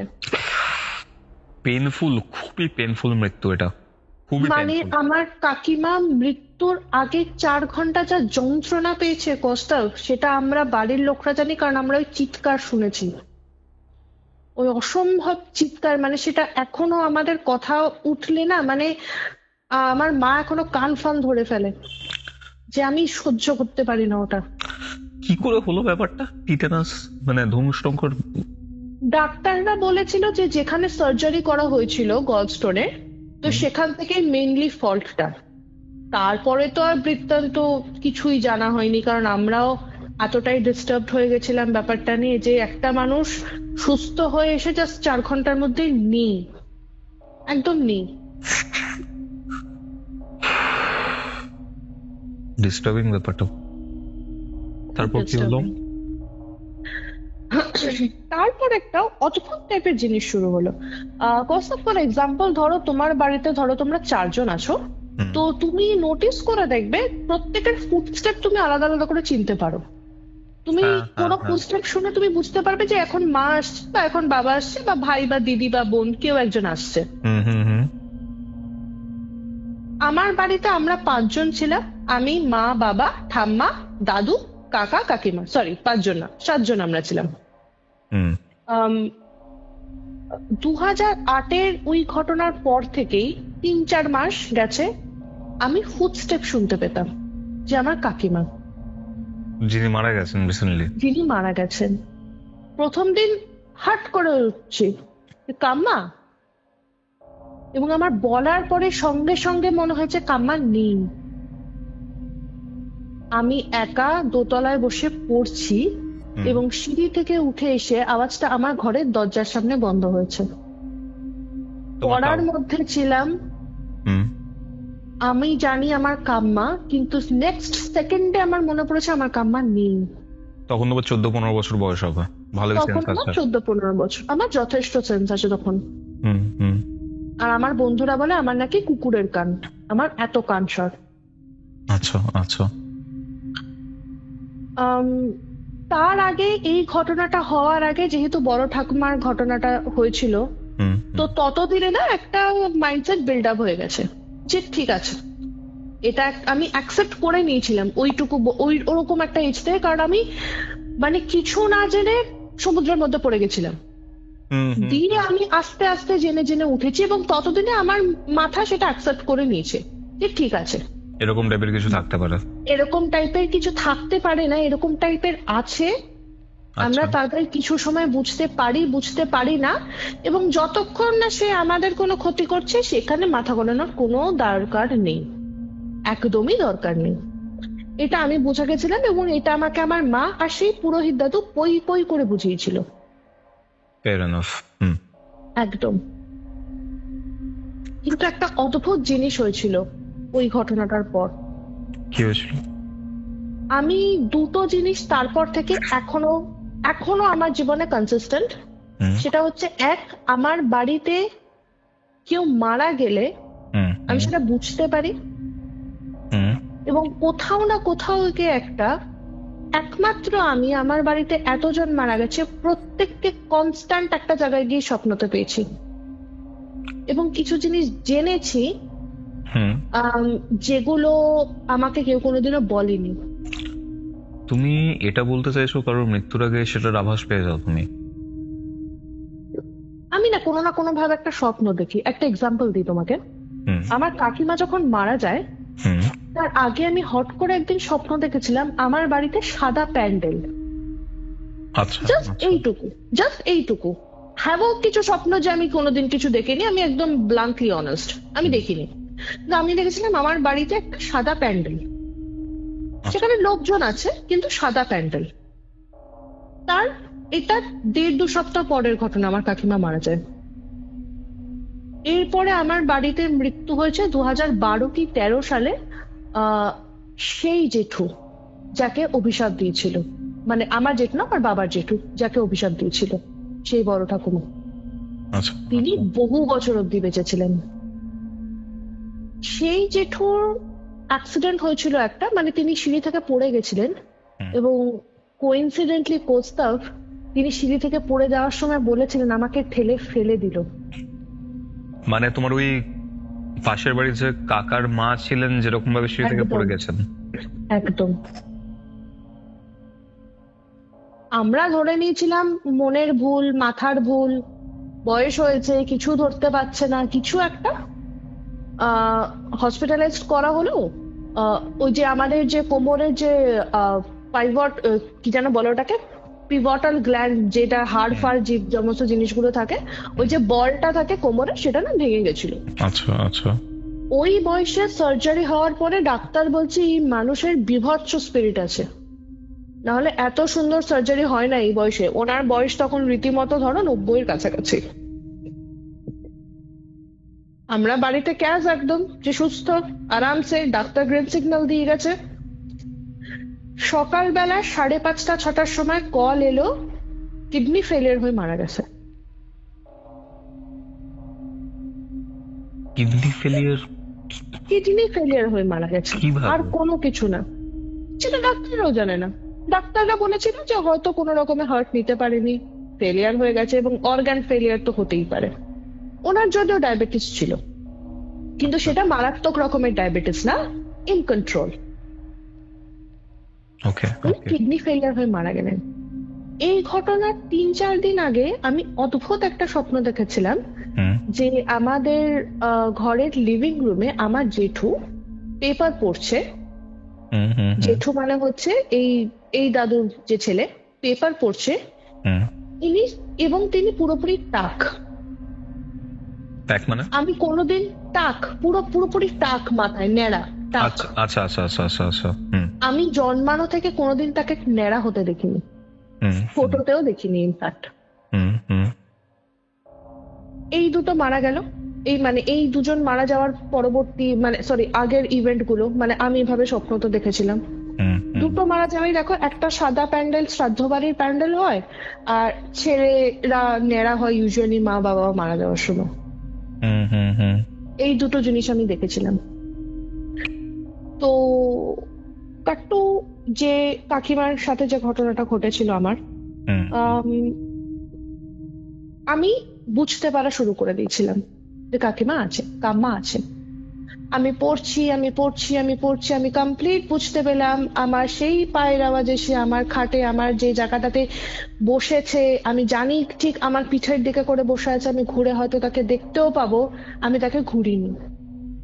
এবং টান টান করা বিছানা, তার একটু পরে যখন আমি বুঝেছি যে আর নেই, একটু সাহস করে ঘুরেছি। কেউ বিছানায় বেশ খানিকক্ষণ বসলে একটু ডেবে যায়, দেখেছো বিছানাটা হালকা একটু, ওই ডেবে যাওয়া চাদরটা হালকা একটু কুচকানো, এবং বোঝা যাচ্ছে এখান থেকে কেউ একজন উঠে গেছে একটু আগে। আচ্ছা আচ্ছা। এবং সেটা একবার না, বহুবার হয়েছে। আমি এইখানে এক্সেসিভলি একটু পাকামি করেছিলাম। তার কারণ হয়েছে আমার তখন একদম টিনেজ, জাস্ট ঢুকেছি টিনেজে, আলাদাই একটা জোশ, আলাদাই একটা এক্সপেরিমেন্ট করার মাইন্ডসেট। তো আমি দেখলাম, আমি যখন এগুলো জানি, আমি যখন ব্যাপারটাকে অ্যাকসেপ্ট করেছি, আমি যখন ব্যাপারটাকে বুঝেছি, এবার আমার মনে হয় এগুলো নিয়ে একটু আমি খেলবো। আমি তখন এতটা গাধার মতো কাজ করেছি যারা খেলবো। এবং আমার হালকা রাশি, আমার জন্ম হচ্ছে এক্সাক্ট মহালয়ার টাইমে। অমাবস্যা জাস্ট ছেড়ে, পিতৃপক্ষ জাস্ট ছেড়ে দেবীপক্ষ ঢুকছে, আমার সেই মোমেন্টে জন্ম পুরো। আচ্ছা আচ্ছা আচ্ছা। তো আমি জানি না, আমার এখনো কিছু কিছু এমন জিনিস হয়েছে যেগুলো আমি বুঝতে পারি না। তো কখনো কখনো কিছু জিনিস, এক্সাম্পল বলো বা অন্য যেখানে আর কি আরো যত কিছু পড়েছি, শুনেছি, সমস্ত কিছু হয়েছে, আমার সাইকিক এবিলিটিস কিছু আছে, সব সময় নেই, সব বিষয় নেই, কিন্তু আছে। ফর এক্সাম্পল, আমি বুঝতে পারি কেউ মারা যাওয়ার আগে। আমার মামা বাড়ির দাদু মারা যখন গেছিল আমি তখনও জেনেছি, আমার ঠাকুমা মারা গেল যখন আমি তখনও জেনেছি, আমার ঠাকুরদা মারা গেছে যখন আমি তখনও জেনেছি। এবং লাস্টের দিকে আমি স্বপ্ন দেখে না বলতাম না, আমি শুধু কাঁদতাম বসে বসে, কারণ আমি ততদিনে বুঝে গেছি যে কি হবে। এতটা অসহায় লাগে আমার প্রতিবার, যে আমি জানি এই জিনিসটা হতে চলেছে, আমি বুঝতে পারছি, কিন্তু আমি আটকাতে পারবো না কোনো রকমে। আমি কাউকে বলতেও পারবো না এটা, কারণ এগুলো বলা যায় না। ভাববে যে তোমার বলার জন্য এরকম টাইপের কিছু একটা হয়েছে। আমার মামাবাড়ির দাদু আমার বেস্ট ফ্রেন্ড ছিল। আমার আমার মানে আমি এখনো তার মৃত্যু অ্যাকসেপ্ট করতে পারিনি। সে গত 3 বছর আগে মারা গেছেন, এবং সে অসুস্থ ছিল, সে ভুগছিল, এবং আমি যেদিনকে বুঝেছিলাম না যে উনি আর থাকবেন না, আমি তখন আনফরচুনেটলি আমি কলকাতাতে ছিলাম না, আমি বাইরে ছিলাম। এবং আমি সারা রাত সেদিনকে কেঁদেছি, কারণ আমি জানি আগামী 2-3 দিনে কি হতে চলেছে। এবং তার পরের দিন সকালবেলা 11:30টার সময় বাবা ফোন করে যে আমরা শ্মশানে এসেছি, এরকম ঘটনা।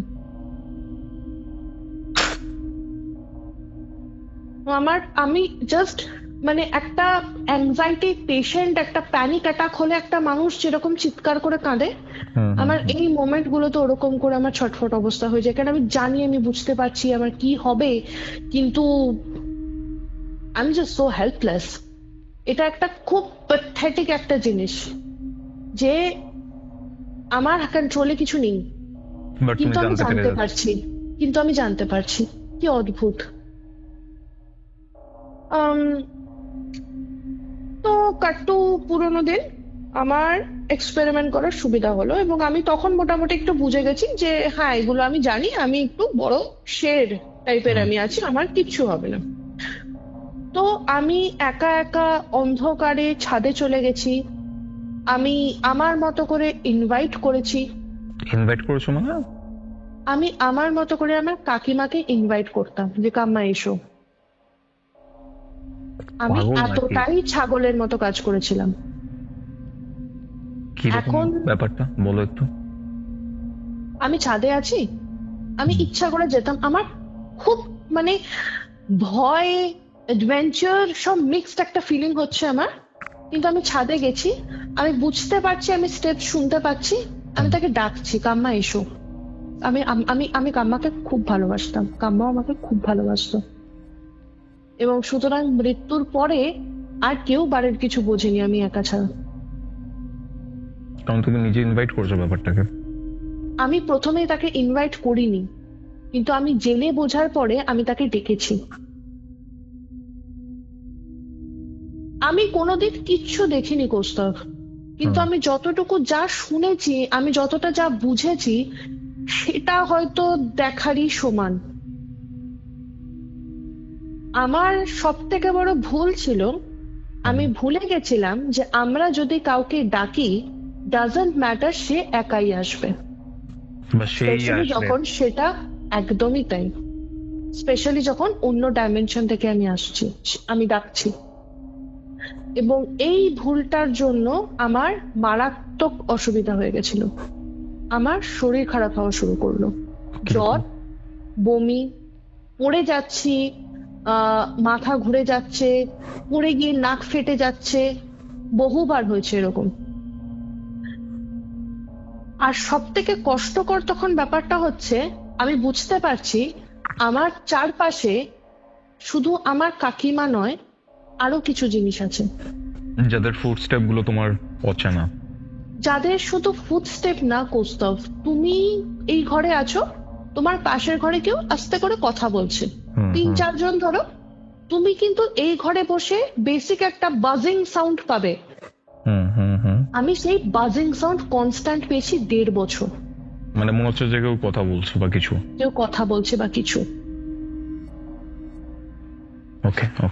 এবং আমার আরো অসুস্থ হওয়া আমি শুরু করলাম।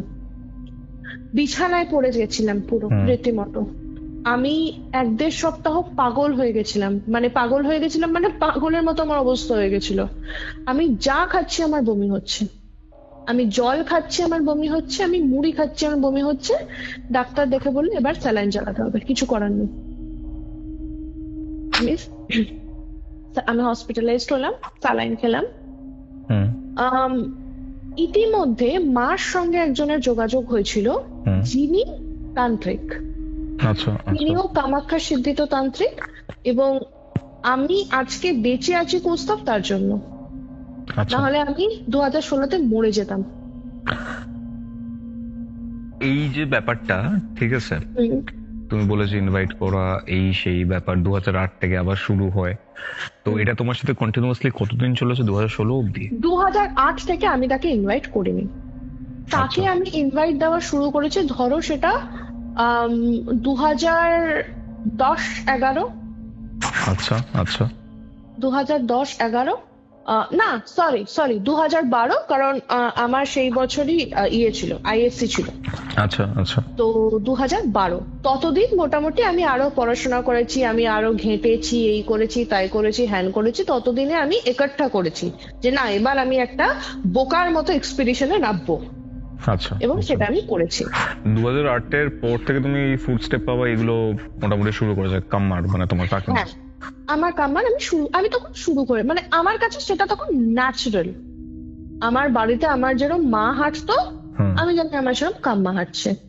আমি জানতাম এই মানুষটা নেই, কিন্তু এই মানুষটা আছে। এই নেই মানে এই মানুষটা কোনো ফিজিক্যাল ফর্ম নেই এখন, কিন্তু এই মানুষটা আছে। আমার ব্রেন সেটাকে না কিছু একটা ভাবে অ্যাকসেপ্ট করে নিয়েছিল, প্রোগ্রাম করে নিয়েছিল, যেহেতু ছোটবেলা থেকে এগুলো ফেস করেছো। হ্যাঁ। আর সব থেকে বড় কথা, আমার একটা জিনিস তখন মনে হতো, কাম্মা তো আমাকে ভালোবাসে, কাম্মা কি করবে, ক্ষতি তো করছে না। ক্ষতি তো করছে না। এক্স্যাক্টলি তাই কৌস্তভ, আমার কোনোদিনও কোনো ক্ষতি হয়নি আনটিল এন্ড আনলেস আমি এক্সপেরিমেন্ট করা শুরু করেছিলাম। ডাকা শুরু করেছিলে। একদম তাই। যাই হোক, হসপিটাল থেকে বাড়ি আসি, তার মাঝখানে মার সেই দাদার সঙ্গে যোগাযোগ হয়। পুরোহিত দাদু? তাকে পুরোহিত দাদু ততদিনে মারা গেছিলেন। 2014-তে? 2014 না, তিনি বেশ আগেই মারা গেছিলেন, 2006-7 সালে তিনি মারা গেছিলেন। তো সেই দাদার সঙ্গে যোগাযোগ হয়, এবং সেই দাদা আমার বাড়িতে ঢোকার সময়, আমি তখন বাড়ি চলে এসেছি, তিনি যখন এলেন এবং বাড়ি চলে এসেছে, তখন মানে আমার তো আর সার্জারি হয়নি কোনো, স্যালাইন খাওয়া একটা উইকনেস, আমি হাঁটাচলা করছি নর্মাল। সেই দাদা, আমি আমাদের বাড়ির বারান্দায় দাঁড়িয়ে আছি, জাস্ট গেটটা দিয়ে ঢুকলো, ঢুকে শুধু মাকে বললো যে আন্টি, না আন্টি না কাকিমা কিছু একটা, যে বাড়িতে পুজো হয় না? তো মা বলেছে হ্যাঁ পুজো হয়, সব হয়, কালী পুজো হয়, কৃষ্ণ পুজো হয়, সব হয় এখানে, কি সমস্যা? তো বলছে যে না কাকিমা মাসিমা কিছু একটা বলেছিল, আমি যাই হোক মনে করতে পারছি না এই মুহূর্তে। তো যে মাসিমা বা কাকিমা, মাসিমাই কনসিডার করছি এনিওয়ে, তো যে মাসিমা এরকম কিছু একটা হয়েছিল, আমার মনে হচ্ছে এখানে না অনেক কিছু আছে। তো ওই করতেই না আমার সঙ্গে চোখাচোখি হয়েছে, দিয়ে আমাকে বলছে যে মাসিমা ইনি কে? তো মা বলেছে আমার মেয়ে। ওই করতে আমার, উনি ঘরে এসছে, ঘরে এসে উনি না হট করে আমার কপালের মাঝখানে আঙুলটা ঠেকিয়েছে। আচ্ছা আচ্ছা। জাস্ট পয়েন্ট আউট করে, যেখানে আমরা টিপ পড়ি সেখানে আঙুলটা ঠেকিয়েছে। এবং উনি যা প্রশ্ন করেছিলেন আমাকে কৌস্তভ, আমার মনে হচ্ছিল মাটি ফাঁক হয়ে আমি ভেতরে ঢুকে যাই। তখন উনি আমাকে বললেন কেন ডেকেছো? আমি তখন, আমার পায়ের তলা থেকে মাটি সরে গেছে, যে এটা কি হলো, জাস্ট এটা কি হলো। এক্স্যাক্টলি বলে দিয়েছে। আমাকে একটা প্রশ্ন করেছিল, কেন ডেকেছো, দ্যাটস ইট, দ্যাটস অল। আমি তখন ভয় পেয়ে গেছি, মানে আমি তখন ভয় পেয়েছি দুটো কারণে, এক, এই জিনিসটা আমার সঙ্গে হচ্ছে, দুই, আমার মা বিশাল ঠ্যাঙাবে আমাকে। মায়ের ঠ্যাঙানি কনস্ট্যান্ট থাকবে, এদের নয় আমি পাচার করে দেবো, এই দাদা আছেন সবকিছু আছে ঠিক আছে, এটা আমি কি করে বন্ধ করবো? এক্স্যাক্টলি। মা কটমট করে তাকাচ্ছে, আমি বুঝে গেছি যে আর কিছু করার নেই, এবার আমাকে সারেন্ডার করতে হবে, কারণ আমি অনেক পাকামো মেরে ফেলেছি, আমার হাতের বাইরে চলে গেছে, এবার আমাকে সারেন্ডার করতে হবে। তো আমিও দাদাকে সমস্ত ঘটনা বলি, যে আমি এরকম শোনা শুরু করেছিলাম, তারপরে আমি এই পড়াশোনা করেছি, আমি এইভাবে ডেকেছি, এবং আমার কনস্ট্যান্ট এখনো আমার মনে হচ্ছে কেউ কথা বলছে। দাদার সাথে যখন কথা বলছো সেই সময়ও এটা যদি স্কিজোফ্রেনিয়া হতো কৌস্তভ, বা বাইপোলার ডিসঅর্ডার বা যাই হোক না কেন, আমার 1 বছরের মধ্যে উইদাউট এনি ট্রিটমেন্ট সেটা কমে যাওয়ার কথা নয়। না, কিন্তু সেটা কমে গেছে। আমার আর এখন কিছু ফিল, হ্যাঁ এবার কিছু প্রেজেন্স অবভিয়াসলি ফিল হয়, সেইটুকু সাইকিক এবিলিটি আছে, কিন্তু সারাক্ষণ এই বাজিং সাউন্ড আমার সাথে হয় না। এবার সেটা কি করে বন্ধ হলো আমি সেই ঘটনাতে আসছি। আমি বাজিং সাউন্ডের রেসপেক্টে একটা কথা বলছি, ঠিক আছে? এই যে সাইকিক অ্যাবিলিটির কথা বললে, এবার অনেক সময় কি হয় যে আমাদের যে ডাইমেনশনটা রয়েছে, অন্য ডাইমেনশন রয়েছে, একই প্লেন, মানে একটুখানি টেকনিক্যাল জায়গায় চলে যাচ্ছি, একই জায়গায় অবস্থান করে, বাট দুটো আলাদা ডাইমেনশন, দুটো আলাদা রিয়ালিটি। হয়তো তুমি এরকম টাইপের ডাকতে ডাকতে এমন একটা গেটওয়ে ওপেন করে ফেলেছিলে নিজের মধ্যে যে ওই জগতের আওয়াজগুলো তুমি শুনতে পাচ্ছ বা শুনতে পাচ্ছিলে, এরকম টাইপের কিছু কি? ওয়ার্ম হোল বলে না, পোর্টাল বা ওয়ার্ম হোল, আমি না তাই হয়ে গেছিলাম একটা টাইমে গিয়ে। কারণ আমি পরবর্তীকালে জেনেছি যে আমার রাশি, জন্মের সময় ইত্যাদি ইত্যাদি এমন একটা টাইম যেটা খুব ভালনারেবল বলি আমরা, একদম প্রচন্ড ভালনারেবল সেই জিনিসটা।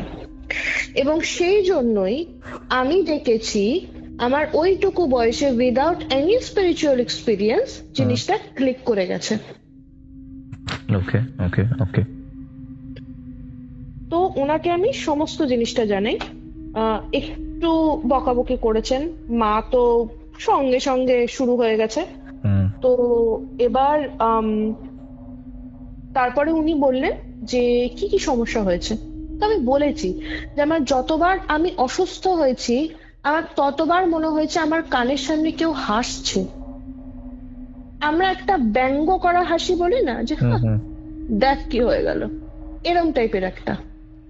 এবং সেটা যে সবসময় শুনেছি তা না, জাস্ট হয়তো আজকে স্কুল থেকে বাড়িতে এলাম, শরীরটা ভালো লাগছে না, রাত্রিবেলা 9:30 10টার সময় 100 জ্বর, তাট করে একটা ব্যঙ্গ বা এরকম টাইপের একটা কিছু, যে হে বাবা, মানে দুও একটা ব্যাপার থাকে না, যে হ্যাঁ কি করলি এটা ভাই, এটা কি জিনিস, সেম জিনিস। হয়তো আমি ফ্র্যাকশন অফ সেকেন্ডের জন্য শুনেছি, কিন্তু আমি শুনেছি প্রতিবার। হ্যাঁ, এবার এটা হতে পারে আমি জ্বরে পড়েছি, আমার অসুস্থ হয়েছে, আমি ভুল শুনেছি বা মাথার কিছু একটা, এটারও পসিবিলিটি আছে, কিন্তু আরেকটাও পসিবিলিটি আছে। আমি দুটো পসিবিলিটিটাকে 50-50 এখানে ধরছি। এইসব হলো, হওয়ার পরে উনি হঠাৎ করে আমাকে বললেন যে তোমাদের বাড়ির ভিটেটা কোথায়, সরি তোমাদের ভিটেতে কোথায় বাধা আছে গো জিনিস। তো আমি আর মা দুজন গিয়ে দেখালাম যে আমাদের সাউথের দিকে একটা জায়গাতে বাধা আছে। এবং সেটা হচ্ছে আমাদের বাড়ির ভিটে বলতে বাড়ির সামনে এক ফালি জায়গা আছে, সেই জায়গাটার মধ্যে। তো ওটা যদি খুঁড়ে দেখতে হয়, আমার বাড়ি ভাঙার কোনো সিন নেই, জাস্ট এই উঠোন টাইপের একটু টাইলস সাইজ গুলো ওঠালেও দেখতে পাওয়া যায়। তো উনি বললেন যে এটা একটু খোঁড়া যাবে কিছু একটা করে। তো তখন সন্ধ্যে হয়ে গেছে, তখন আর কে খুঁড়বে, মা বললো যে তাহলে আপনি কালকে আসুন, আমি ব্যবস্থা করিয়ে রাখবো। তো উনি বললেন যে ঠিক আছে, তোমরা জাস্ট খুঁড়ে রাখো, মেন জায়গাটা আমি খুঁড়ে বার করবো, ওটা তোমরা হাত দিও না, তোমাদের হাত দিতে নেই। ভালো কথা হলো। পরের দিন এলো, তো ওই দাদা খুঁড়ে বার করে দেখলেন যে কিছু একটা জিনিস পুঁতে দিয়েছিল একটা পুঁটলিতে, সেটা জাস্ট ফেটে গেছে। ধরো একটা কাপড়ের মধ্যে, একটা ছোট কাপড়ের পুঁটলি, সেখানে তুমি কিছু বাদাম টাদাম দিলে এবং সেটাকে চেপে এমন করে আটকালে যে মালটা ফেটে গেল।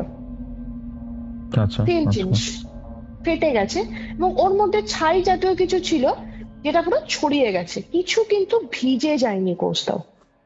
মাটি এমনি একটু খুঁড়লে হালকা ভেজা ভেজা থাকে, কিন্তু ছাই যদি ফেটে গিয়ে একদম ভিজে যায় তাহলে তো ছাই দেখতেই পাবো না। কিন্তু ছাই ছিল, এবং কাপড়টা ওই যতটুকু সাদা সাদা একটা মাটি থাকে অতটুকুই ভিজা, চবচবে ভিজা কিছু নেই। এই হচ্ছে সিন। বেশ, উনি দেখে এসে আমাকে বললো যে তুমি মনে করে দেখো তো, তুমি কিছু দেখেছো বা জেনেছো বা তুমি কিছু বুঝেছো যেটা তুমি বলছো না বা বলতে পারছো না বা মিস করে যাচ্ছ। অনেকবার ভাবলাম, অনেকবার করলাম, আমার মনে পড়ছে না। উনি বললেন ভাবো, সময় না, তুমি এমন কিছু একটা জানো যেটা তুমি ভুলে গেছো, মনে করতে পারছো না, বা কিছু একটা হয়নি। কারণ যেহেতু এটা তোমার থ্রু দিয়েই এসছে, সুতরাং সলিউশনও তোমার থ্রু দিয়েই আসবে। তুমি ভুলে যাচ্ছ কিছু একটা জিনিস, বহুবার উনি বলেছেন। যথারীতি আমার মনে নেই কি আমি দেখেছি কি না দেখেছি। তার 2-3 দিন পরে, মানে মানুষের মেমরি কি জিনিস, কি সাবকনসিয়াস লেভেলে আমাদের জিনিস থাকে, 2-3 দিন পরে আমার মনে পড়েছে যে লাস্ট যখন আমি অসুস্থ হলাম, যার কারণে আমি হসপিটালাইজড হয়েছিলাম, হসপিটালে একটা স্বপ্ন দেখেছিলাম। কিরকম? আমার বাড়িতে বহু পুরোনো একটা কাঠের আলমারি আছে। সেটা আমার ঠাম্মা বিয়ের সময় পেয়েছিল, মানে বোঝো কত কত পুরোনো জিনিস, অনেক পুরনো, বহু পুরনো। আমি দেখছি একটা ভদ্রলোক, আমার এখন পয়েন্ট টু পয়েন্ট মনে হচ্ছে, বলছিল আমার গুজবাম দিচ্ছে কথাটা মনে করলে, যে এক ভদ্রলোক একটা রেড কালারের কিছু একটা পরে আলমারিটার সামনে না প্রদীপ দেখাচ্ছে, যেরকম আমরা পঞ্চপ্রদীপ দেখাই ঠাকুরকে, প্রদীপ দেখাচ্ছেন আলমারিটার সামনে। এবং কোনো কারণে তিনি আলমারিটা খুলে, আমি তার পেছনে, কোনো কারণে তিনি আলমারিটা খুলেছেন, সেখানে আমি একটা গামছা কাটা দেখতে পাচ্ছি। তারপরে উনি যে আলমারিটা বন্ধ করেছেন, উনি আমাকে দেখেছেন। কি করে দেখেছেন? কারণ আলমারিটা কাঁচ আছে, আমার রিফ্লেকশনটা পড়েছে, সে আমাকে দেখেছে। আর তুমি স্বপ্নে আমি সেটা কিন্তু দেখেছো? তার, হ্যাঁ, আমি কিন্তু তার মুখ দেখতে পাইনি, কিন্তু তার বাই অ্যাকশন আমি বুঝতে পেরেছি সে আমাকে দেখেছে। এবং Okay. আমার দিকে সার্চ করে ঘুরেছে, আমি তার মুখ দেখতে পাইনি, আমার স্বপ্নটা ভেঙে গেছে, জাস্ট ভেঙে গেছে। ওকে ওকে ওকে। এইটা আমার মনে পড়েছে, এবং এটা আমি তখন রিলেট করতে পারিনি, অ্যাবসলিউটলি পারিনি। কারণ আমি বহু এরকম এই গল্প শুনছি, বই পড়ছি, সিনেমা দেখছি, এই হচ্ছি, তো আমি যখন মনে পড়েছে আমি সেটার সঙ্গে রিলেট করে দিচ্ছি যে কিছু একটা দেখেছি, তো সেটা দেখেই হয়েছে, যা হয়। যাই হোক, তো সেই দাদা এলো, আমি তাও তাকে বলেছি যে এরকম না একটা সিন হয়েছে, আমি এরকম দেখেছি। তো বললো আলমারিটা কোথায়? তো আম্মা বললো ওই আলমারি তো আমি বহুদিন আগে ওপরে তুলে দিয়েছি, স্টোরের ওখানে আছে, ওতে মানে ঘুণ ফুন ধরে গেছে, এখন কিছু হয় না, হয় না তো। দাদা তখন বললো যে চলুন তো একবার দেখি কি আছে ওটাতে। এবার দাদা, ওইটা আমাদের 3 তলা, মানে 3 তলা হচ্ছে চিলেকোঠা, চিলেকোঠা স্টোরে আর কি রাখা। দাদা উঠছে, দাদা 3 তলায় ঠিক ওঠার আগে লাস্ট ধাপ যে সিঁড়িটা, পাটা দেওয়ার মানে উফ,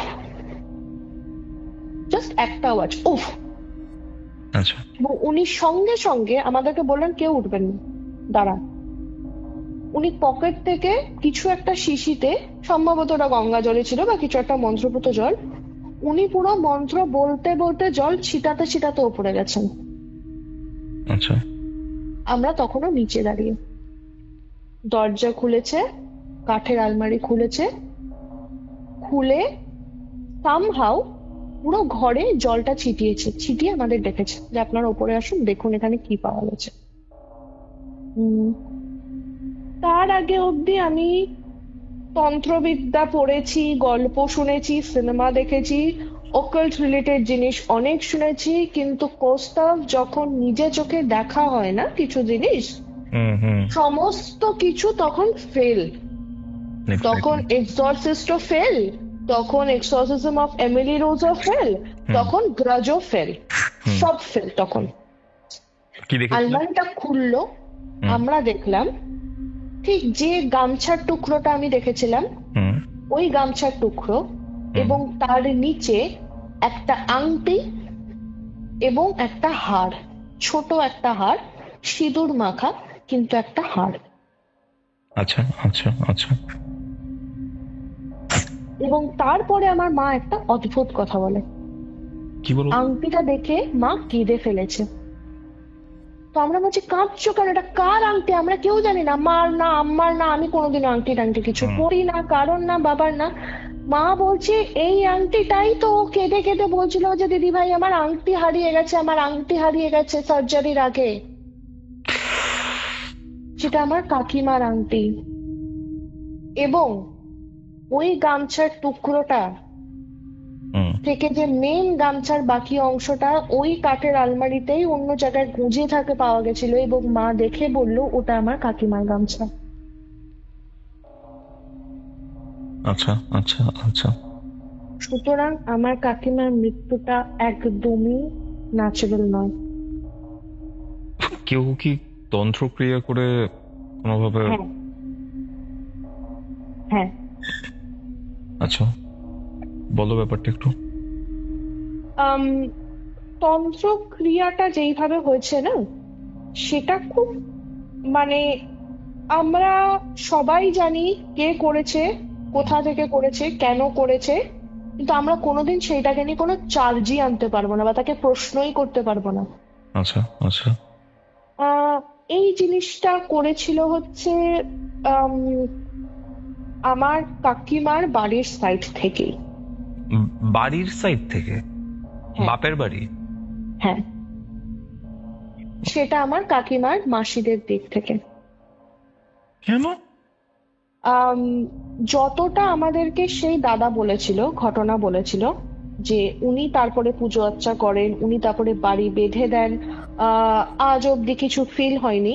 কিন্তু উনি যখন যজ্ঞ করে শেষ করলেন, উনি আমাকে বলেছিলেন হুম। যে কেউ কিন্তু চায়নি যে মারা যাক তোমার কাকিমা, আচ্ছা। চেয়েছিল যাতে তোমার কাকা এবং কাকিমার সেপারেশন হয়ে যায়।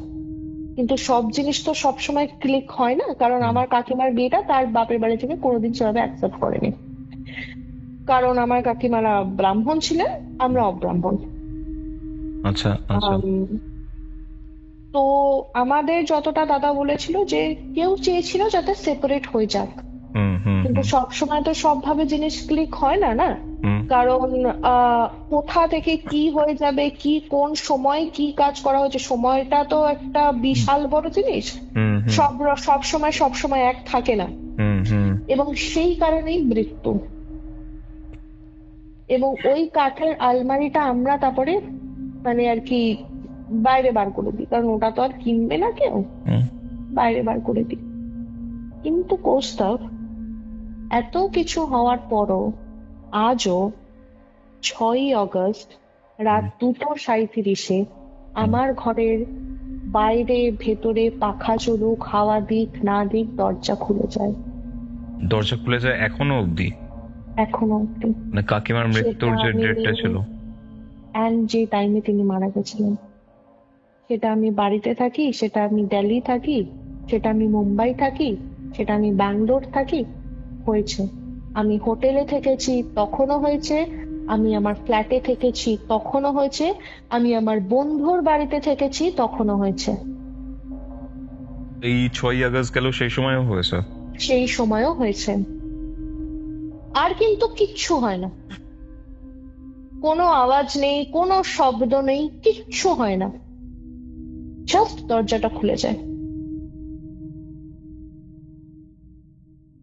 আচ্ছা। এই জিনিসটা এখনো চলেছে। সুতরাং 2016 অব্দি এই গোটা জিনিসটা আমি ফেস করে এসেছি, তো তোমার দাদা একটার পর একটার পর একটা। মানে যিনি বাড়িতে গেলেন, ওই হুম তুমি এই স্বপ্নটা দেখলে, ঠিক আছে? হুম দেখার পর দাদা ওই আলমারি গিয়ে খুলে এখানে এলো, তোমার মা বললো যে তোমার কাকিমার রিং। তো তোমাদের বাড়িতে কাকিমা মারা যাওয়ার আগে কি ওদের বাপের বাড়ি কেউ এসেছিল? হ্যাঁ, সে তো হামেশাই আসতো দেখার নাম করে যে কতটা অসুস্থ কি না অসুস্থ। এবং দেখো, টু বি ভেরি অনেস্ট, বাবার বাড়ির থেকে কেউ একজন আসছে, সেখানে তো আর মুখের সামনে বসে থাকা যায় না না অলওয়েজ। তো অবভিয়াসলি তাদেরকে প্রিভেসি দেওয়া হয়েছে, এবং সেখানে এই জিনিস হয়েছে।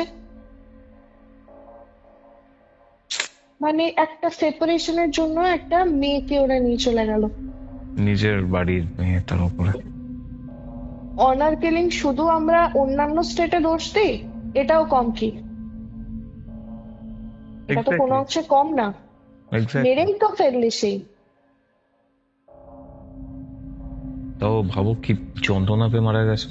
এবং যন্ত্রণা মানে যে কন্টিনিউয়াস মৌমাছি ফোটাচ্ছে, কি কাঠ পিঁপড়ে কামড়াচ্ছে, ভিমরুল হুল ফোটাচ্ছে, এরকম টাইপের যন্ত্রণার চিৎকার পরিত্রাহী। আমার মা এখনো কথা মনে করলে কানে হাত দিয়ে ফেলে, যা চিৎকার। আচ্ছা, ওই দাদা আর কি বললেন কামাক্ষার যিনি? উনি আমাদেরকে এটাও বলেছিলেন যে আমি জানি কে করেছে, কিন্তু আমি তোমাদের বলতে পারবো না। তো আমার খুব কিউরিওসিটি হয়েছিল যে দাদা তুমি কি করে জানলে। মানে এটা এরকম না যে আমি অবিশ্বাসটা, কারণ আমার সঙ্গে যা হয়েছে আমাকে ভগবান এসে বললো আমি তখন বিশ্বাস করব যে না ভাই আমি ঠিক, আপনি কিছু একটা ভুল বলছেন আমাকে। তো উনি আমাকে একটা অদ্ভুত কথা বলেছিলেন। উনি আনম্যারিড। তো উনি আমাকে বলেছিলেন যে যে আমার হয়ে সমস্ত কিছু ইনফরমেশন এনে দেয় তাকে আমি আমার স্ত্রী রূপে দেখি, এবং সে যে জিনিসটা আমাকে বলতে বারণ করে সেটা যদি আমি বলি আমি মারা যাব। সুতরাং কোনো একটা এন্টিটি, কোনো একটা এনার্জি, সেটা ডেমিগড হোক কি কোনো, যেটাকে আমরা প্রেত বলি অ্যাকচুয়ালি, প্রেতিনী বা প্রেত হোক, সেটা হয়তো একটা ইনভিজিবল মানুষ হোক, এই জিনিসটা সে আমাকে বলেছিল যে যতটুকু বলতে বলে ততটুকুই বলি, যতটুকু বারণ করে ততটুকু বলে না। এবং একটা অদ্ভুত ইনসিডেন্ট, মানে যখন পুজোটা উনি করেছিলেন, যজ্ঞটা উনি করেছিলেন, তারপর একটা ঘটনা, উনি বসলেন, উনি বসার পরে না একটা ওই চক টাইপের একটা জিনিস দিয়ে গোল সার্কেল কেটে দিল, দিয়ে বলল যাদের হার্ট একটু হলেও দুর্বল বেরিয়ে যাবেন ঘর থেকে, কেউ থাকবেন না। আমি শের, আমি শের, আমি এত কিছু ভুল করেছি তাও আমার দম কমেনি তখনও। আমি, আমার মা, আমার বাবা, তিনজন। এবং দাদা বলেছিল যে ঘরে না ঘড়া ঘড়া জল রাখতে, ঘড়া ঘড়া জল, বড় ওই কলসি হয় না, কলসি, কলসি কলসি বলেছিল, দুটো কলসি আপনি রেখে দেবেন, পুরো জলে টইটম্বুর ভরা ঠান্ডা জল। যজ্ঞ হচ্ছে, এই হচ্ছে তাই হচ্ছে। এবং যজ্ঞের সময় কৌস্তভ ঠিক কালী পুজোর সময় যে ঘটনাটা হয়েছিল মনে আছে, যে কাঁসার, হ্যাঁ, ধামার ওপর থেকে পুরো বাসন গিয়ে পড়ে গেল। এইখানে কোনো বাসন ছিল না, কিন্তু একটা ক্যাবিনেট, একটা ওই শোকেস টাইপের একটা শোকেসের ওপরে বই, কোনো বইকে ধাক্কা মারা ছাড়া বা ডিসব্যালেন্স হওয়া ছাড়া বই পড়ে না। ফ্ল্যাট বড় সারফেসের ওপর 3-4টে পাইল আপ করা বই ঠাক ঠাক ঠাক ঠাক ঠাক ঠাক করে পড়ে গেল। ওকে। এবং এইটা দুবার হয়েছে, একবার বই পড়েছে, একবার একটা ফুলদানি পড়েছে। একবার পরে আমি যখন জিজ্ঞেস করেছিলাম দাদাকে, তো বলেছিল বই পড়েছিল যখন আমাকে যে খবর দিতে দেবে সে এসছে, এবং ফুলদানি পড়েছে যখন সে সমস্ত কিছু সেট করে ঘর ফর বেঁধে দিয়ে তাদেরকে যারা যারা আনওয়ান্টেড ভাবে চলে এসেছিল তাদেরকে নিয়ে এসে বেরিয়েছে,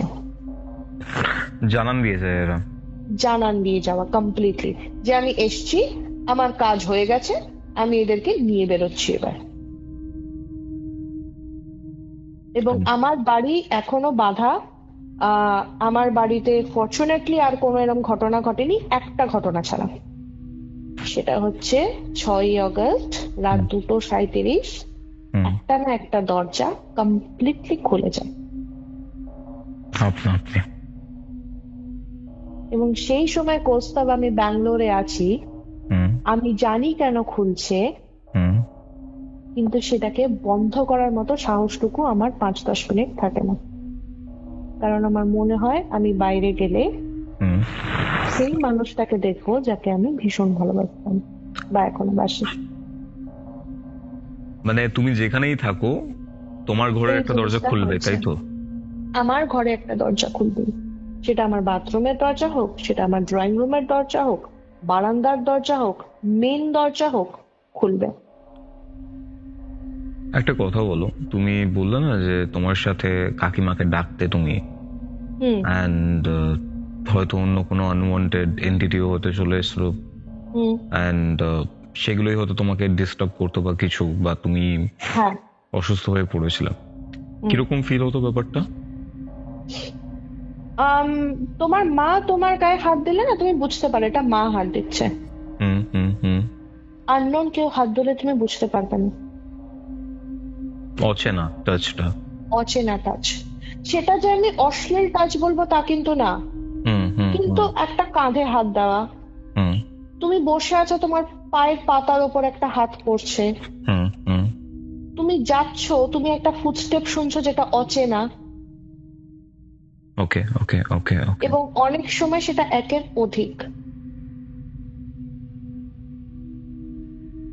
এই যে বাড়ি বন্ধনটা ছিল, এটা কিভাবে কেটে গেল?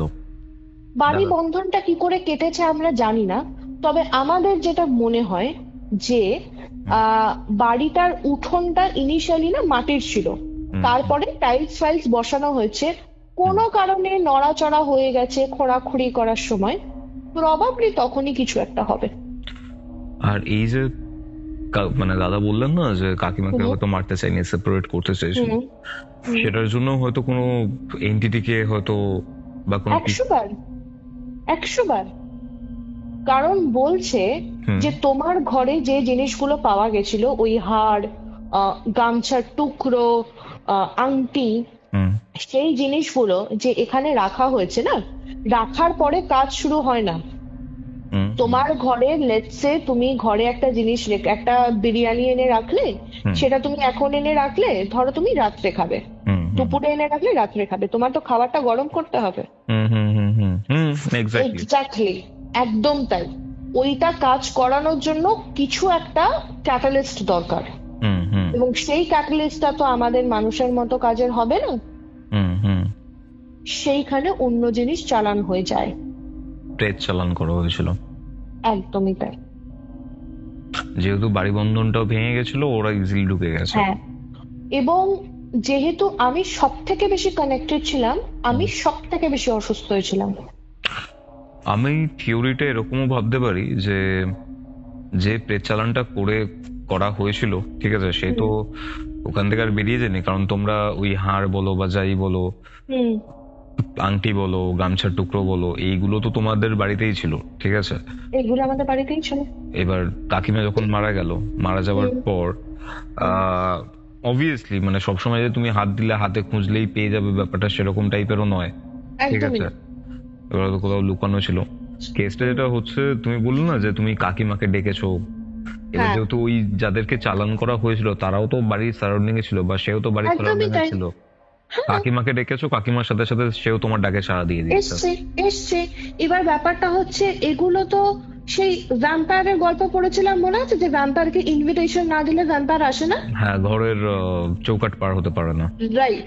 এবং এইখানে ভুলটা আমি করেছিলাম। আমি তুমি ইনভাইট করে মানে ফেলেছো। খাল কেটে কুমির ঢুকিয়ে ফেলেছিলাম, এই কাজটা আমি করেছিলাম।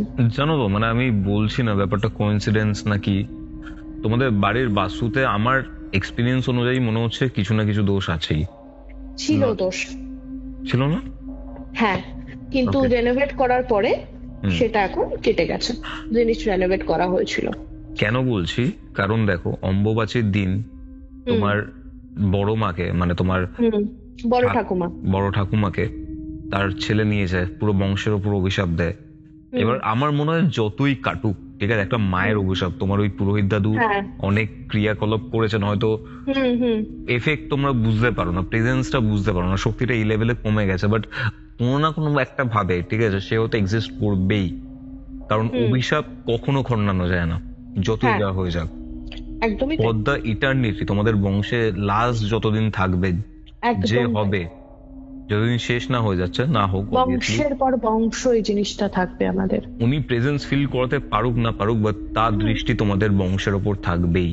একদম তাই। আর সেই জিনিসটা ছাড়ো, এই যে ব্যাড লাকটা নেমেছিল, তোমার কাকিমা হয়তো পরোক্ষভাবে সেটারই শিকার, কিন্তু হতে পারে। 100 ভাগ, মানে এটাতে কোনো ডিনাই করার জায়গাই নেই। কেননা মানে কাকিমার মৃত্যু তো অস্বাভাবিক। আর একভাবে তুমি এটাও দেখো যে তোমার কাকা কাকিমার কি কোনো ছেলে মেয়ে আছেন বা আছে? হ্যাঁ, এক ছেলে আছে। এক ছেলে আছে, কাকিমা মারা গেল, এই যে বংশ বিস্তার করার যে ব্যাপারটা, ঠিক আছে, হ্যাঁ, সেটা তো হতে দিল না, সেপারেট করতে গিয়ে মেরেই দিল। মেরেই ফেললো। এই জিনিসটাই আছে। এবং সেই দাদা বলে যে আমার ভাগ্য এমনই, কোনোদিন আমাকে এক্সপ্লেন করেনি সে কি, কেন, কি বৃত্তান্ত। আজকেও জিজ্ঞেস করলে সে আজও আমাকে বলবে না, কিন্তু আমাকে বলে আমি বেঁচে গেছি একমাত্র নাকি আমার উপর কৃপা আছে ঈশ্বরের। তুমি জানো আমার কি করে নাক ফেটে গেছিল? কি করে? আমি প্লেট নিয়েছি, খাবো, হুম। আমার ফ্র্যাকশন অফ সেকেন্ডে আমার মনে হয়েছে আমি প্লেটটা মাথায় মারবো, আচ্ছা। আর আমি ফাট করে মেরে দিয়েছি। মাথায় কিছু হয়নি, কপাল চিন্তা করো আমার চোখে ঢুকে যায়নি, আমার জাস্ট নাকের ওপরটা ফেটেছিল। আপনি প্লেট নিয়ে নিজের মাথায় মেরে দিলেন? জাস্ট আমি প্লেট নিয়েছি, আমি এখানে স্পষ্ট আমার মনে হয়েছে, আমার কমপ্লিট মনে হলো এটা আমি মাথায় মারবো। মানে অনেক ধরনের ঘটনা শুনি তো, ঠিক আছে, তোমার ঘটনা সত্যি একটি ইউনিক ঘটনা, মানে আড়াইটে বেজে গেছে। একদমই তাই। আর কি, আধা ঘন্টা বাদে শুরু হবে ডেভিলস আর। তুমি আর কাউকে ইনভাইট করো না প্লিজ। আমি আর কোনোদিনও, মানে বলে না নাক মুলেছি কান মুলেছি, আমার হচ্ছে তাই অবস্থা, যে আর জীবনেও না। এবং আমাকে একটা জিনিসও বারণ করেছিল, আমি যেন কাউকে হাত না দেখাই কোনোদিনও। এই জিনিসটা আমিও শুনেছি। আমাকে আমার সেই দাদা, সেই তান্ত্রিক দাদা বারণ করে দিয়েছিল যে তুমি কাউকে হাত দেখাবে না, কারণ যতটুকু যা ঈশ্বরের কৃপা বলো, যতটুকু যা অ্যাবিলিটিস বলো আছে, সব চলে যাবে। এখন যদি তুমি সাবধানও হতে পারো, পরবর্তীকালে সেটাও হতে পারবে না। এইটা আমার বারণ, কমপ্লিটলি বারণ। তুমি বললে না যে একটা কৃপা রয়েছে, বেসিক্যালি নেটাল চার্টে আমি যতটা পড়াশোনা করেছি সেটার থেকে বৃহস্পতি আছে, সেই বৃহস্পতির পার্টিকুলার পজিশনিং এর জন্য, ঠিক আছে, এই কৃপাটা পাওয়া যায়। একটা দিক দিয়ে এই বলো না সাইকিক টেন্ডেন্সি বলো বা যাই বলো, এই জিনিসটা পুরোটাই রাহু কেতুর অবস্থানের জন্য হয়। তুমি এই যে বলে না ভারী রাশি হালকা রাশি, এই কনসেপ্ট আমি খুব একটা বিশ্বাস করি না, কারণ একটা রাশির উপর রাশি ছাড়াও অনেক কিছু থাকে, নক্ষত্র, পজিশন, ঠিক আছে, ভূগোল, অনেক কিছু থাকে, প্রত্যেকটা জিনিস ম্যাটার করে। নেটাল চার্টে বা বার্থ চার্টে পার্টিকুলার কিছু গ্রহের কম্বিনেশনের জন্য এরকম সাইকিক অ্যাবিলিটি বলো বা অকাল্টের দিকে ঝোঁক বলো বা এরকম দিকে ঝোঁক বলো, সেই জিনিসটা ফর্মেশন হয়। তোমারও হয়তো সেম কেস, এন্ড তাই জন্য যেহেতু সাইকিক অ্যাবিলিটি রয়েছে, তাই জন্য তুমি গুরু কৃপাটাও পেয়ে গেছো যে ওদিক থেকে মারলেও কেউ একটা বাঁচিয়ে দেবে তোমার, তাই জন্য তুমি বেঁচে গেছো। বাঁচিয়েছে। দেখো আমার বাড়িতে মায়ের পুজো হয়, এবং আমার ইষ্ট দেবতা হচ্ছে ভগবান শ্রীকৃষ্ণ। আমাদের বাড়িতে একটা ছোট্ট জিনিস আছে, মানে আমাদের বাড়িতে জেনারেশন আফটার জেনারেশন কৃষ্ণ পুজো হয়, এবং সেটা স্বপ্নে পাওয়া থাকে। স্বপ্নে পাওয়া না, কোনো না কোনো ভাবে পাওয়া। এটা তুমি বলছিলে আগের। হ্যাঁ, এতটাই ইন্টারেস্টিং যে আমার আগের জেনারেশন নারায়ণ শিলা পেয়েছিল নর্মদা থেকে, এবং তারা জানতো না যে এটা কি। এমনি নর্মাল বাচ্চা কাচ্চারা পাথর ফাথর পেয়েছে, দিয়ে নিয়ে এসছে। যে এক পুরোহিত এসেছিলেন তারপরে বাড়িতে পুজো করতে, তখন দেখে বলেছে যে ও দাদা এটা তো আপনাদের নারায়ণ শিলা, পুজো করুন। সেই শুরু হলো। আমার আগের জেনারেশন স্বপ্ন পেয়েছিল এক সম্পর্কের জেঠু, যে তিনি বাড়িতে জগন্নাথ পুজো করছেন, রথে, ছোট্ট ছোট্ট রথে জগন্নাথ পুজো শুরু হলো। আমি অদ্ভুত স্বপ্ন পেয়েছিলাম। কিরকম? আমাদের কি জাস্ট শিফট হয়ে গেল না, কোথা থেকে ঠাকুর ঈশ্বরের কাছে চলে গেল, পুরো জাস্ট টু পোলস অ্যাপার্ট। না, এটা একটা কয়েনের বোথ সাইড, দুটোই কানেক্টেড। একদম, অবশ্য তার সন্তান তো সবাই, মানুষ, অমানুষ, জন্তু, জানোয়ার, ভূত, প্রেত, তার সন্তান তো সবাই। তার থেকে বড় কথা ডেস্টিনি বলে একটা কনসেপ্ট হয় না, আর আমরা এই যে কনভারসেশনটা করছি, ঠিক আছে, সেটা হয়তো উনি চেয়েছেন, তাই জন্যই আমরা ওনাকে নিয়ে কথা বলছি। একদম তাই, একদমই তাই। বা সামহাউ ধরো আমার কনস্পিরেসি থিওরি বলে, তুমিও যেহেতু এই পার্টিকুলার জনারটার সাথে জড়িত, আমিও জড়িত, যাতে আমাদের কোনো নেগেটিভিটি কিছু না আসে, যেহেতু আমরা এতক্ষণ ধরে ডিসকাস করছি, তাই উনি চাইছেন ওনার ব্যাপারে কথা হোক। এটাও তো হতে পারে, জাস্ট আ ব্লেসিং। কলিযুগের নামটাই মেন। একদম তাই। কি হলো তারপর বলো। আমার স্বপ্ন পাওয়া খুব অদ্ভুত। আমি একদিন স্বপ্ন দেখলাম যে আমি একটা নাট মন্দিরের সাইডে আছি, হলুদ রঙের একটা নাট মন্দির, তার সামনে বিরাট বড় ফাঁকা স্পেস, গাছগাছালি আছে ছোটখাটো, এবং ঠিক আমি দেখতে পাচ্ছি নাট মন্দিরটার পেছনেই না একটা মসজিদ, সাদা রঙের একটা মসজিদ, বাস দ্যাটস ইট, আমি আর কিছু দেখিনি। তো এবার মনে করতে পারছি না যে কোথাও দেখেছি কি না দেখেছি। তো এই করতে করতে আমি না আমার দিদাকে জিজ্ঞেস করলাম, মার মাকে, যে দিদা তুমি এরকম কিছু জানো গো কোথাও একটা। দিদা অনেকক্ষণ পরে ভেবে পড়লো, এটা তো মথুরাতে। মথুরা। আচ্ছা আচ্ছা আচ্ছা আচ্ছা। কোথায় নৈহাটিতে বসে, আমি জীবনে যে মথুরা টিভিতে দেখিনি, আমি নাম শুনেছি, ছবি দেখিনি, কারণ তখন ইন্টারনেটের অতটা আর কি হাইফাই ব্যাপার ছিল না। কত বয়স তখন স্বপ্নটা পেয়েছিল? 12 বছর 13 বছর। ও, খুবই আর্লি এজ তখন। খুব আর্লি হুম। আমি পেয়েছি। এবং আমাদের বাড়িতে যেহেতু আগে জগন্নাথ পুজো হয়, শ্রীনারায়ণ শিলা পুজো হয়, তো আমাদের বাড়িতে একটু ওই কৃষ্ণ মন্দির বলো বা নারায়ণ মন্দির বলো, লক্ষ্মী নারায়ণ বলো যাওয়ার অভ্যাস আছে। তো তার কিছু মাস পরে না আমি ইসকন মায়াপুরে যাই। মা বাবা, আমি, আমার দাদু আর আমার দিদা। দাদু মানে মা বাড়ির দাদু, আর দিদা। তো আমরা গেলাম, ঠাকুরের ফুল দিচ্ছে, এই দিচ্ছে, আমি জাস্ট ঢুকেছি, ওই শ্যামরাই মূর্তির দিকে তাকিয়ে না আমি হাউমাউ করে কেঁদে ফেলেছি। জাস্ট ঢুকে তাকিয়ে আমি কেঁদে ফেলেছি যে বাবা তুই সব, তুই সব। এবং ফুল টুল দিচ্ছে, সমস্ত কিছু হয়েছে, আমার মনে হয়েছে না ওকে আমি নিয়ে আসবো। এবং সেই যে ওকে নিয়ে আসা, এবং আমি বরাবর চেয়েছিলাম কি শ্যামবর্ণ কৃষ্ণ, মানে সাদা কৃষ্ণ না, পাথর, কষ্টি পাথর, অষ্টধাতু টাইপের যেরকম কৃষ্ণ হয়, কালো মূর্তি, সেই চেয়েছিলাম আমি। তো যখন আমি অর্ডার করি ঠাকুর, আমি কোথাও কালো ঠাকুর পাচ্ছি না, কোথাও না, সব জায়গাতে সাদা সাদা কৃষ্ণ। ঠিক আছে, শ্বেত কৃষ্ণ কি করা যাবে, ওর এই ইচ্ছাতেও আসবে। অর্ডার করে দেওয়া হলো, বায়না করে দেওয়া হলো। 2-3 দিন আগে, যেদিনকে অর্ডার করার আশা, 2-3 দিন আগে একজন বাবাকে ফোন করে বললো যে দাদা এরকম বহরমপুরের এদিকে কালো কৃষ্ণ পাওয়া গেছে, আমি তাহলে আনছি। কোইন্সিডেন্স শুনবে, যে আঙ্কেল ফোন করেছিলেন তিনি মুসলিম। মসজিদ, ওকে। আহা, মানে আমি শুনেছি না যখন, মানে আমার মনে হচ্ছে হ্যাঁ গো তোর আসতে হলো, তুই আমাকে এত নাকানি চোবানি খাইয়ে আসছিস, মানে এরকম একটা ব্যাপার। তারপরে তিনি এলেন, তাকে আমি আমার পুত্র রূপে পুজো করি আর কি, সে আমার খোকা। সুতরাং ওই মাথার ওপর আমার হাত আছে, আমি জীবিত আছি, আমি সুস্থ আছি, মা বাবাকে ভালো রাখতে পারছি, বাস আমি খুশি এটুকুতে। বাকি যা এদিক ওদিক ইত্যাদি প্রভৃতি ডিস্টারবেন্স, এর উকি মারা, তার দরজা খোলা তো লেগেই থাকবে। এক্স্যাক্টলি, বাট উনি আছেন, ওটাই আছে, উনি আছেন। ওই কৃপা আমি পেয়েছি যে কি বলবো। আমার একটা টাইমে খুব অসম্ভব স্লিপ ডিসঅর্ডার হতো, যখন ওই আমার ওই ফেজটা চলছিল, কাকিমার মৃত্যুর পরের ফেজটা। আমার স্লিপ ডিসঅর্ডারটা অদ্ভুত ছিল। আমি চোখ তাকিয়ে আছি, আমার ব্রেন চলছে, আমি মুভমেন্ট করতে পারতাম না, প্যারালিসিস একদম। আমি যে বোবায় ধরেছে তা না, কিন্তু আমি মুভ করতে পারতাম না। আমি সব দেখতে পাচ্ছি, যে মা শুয়ে আছে, এখানে টিভিটা আছে, এখানে শোকেসটা আছে, আমি সব দেখতে পাচ্ছি, কিন্তু আমি মুভমেন্ট করতে পারলাম না। তো পুজো আচ্ছা হওয়ার পরে, মানে যখন আর কি বাড়ি আবার করে বাঁধা হলো,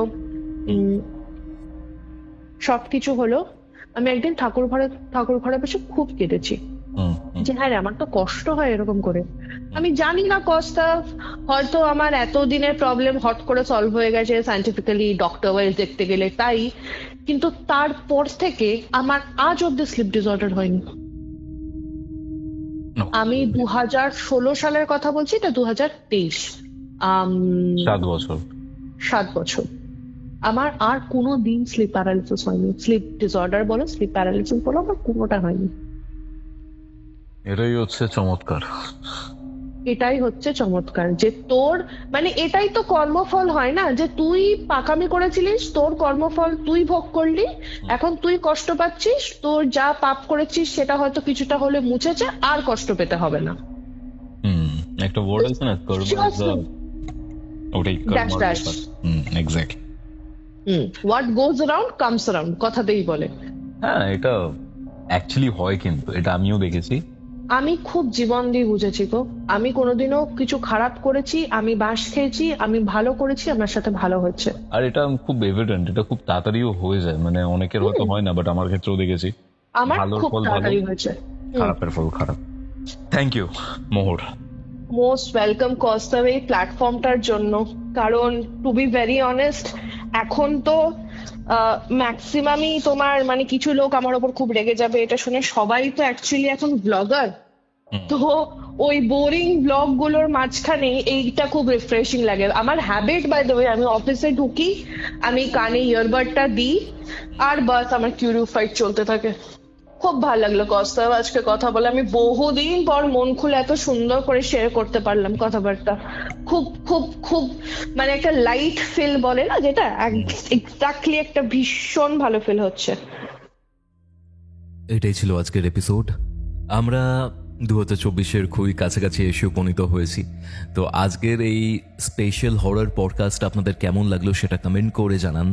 ভালো লাগলে অবশ্যই লাইক করে শেয়ার করে দিন, এবং কিউরিও ফাইট ইউটিউব চ্যানেলে নতুন হলে সাবস্ক্রাইব করে বেল নোটিফিকেশন অন করে নিন। তাহলে চলুন, দেখা হচ্ছে রবিবার দিন দুপুর 3টের সময়, এবং ততক্ষণ অবধি কিউরিও ফাইটের এরকমই মারাত্মক দুর্দান্ত দুটি হরর পডকাস্ট শুনতে আপনার মোবাইল স্ক্রিনে আসা ডান দিকের অথবা বাঁ দিকের বক্সে ক্লিক করুন।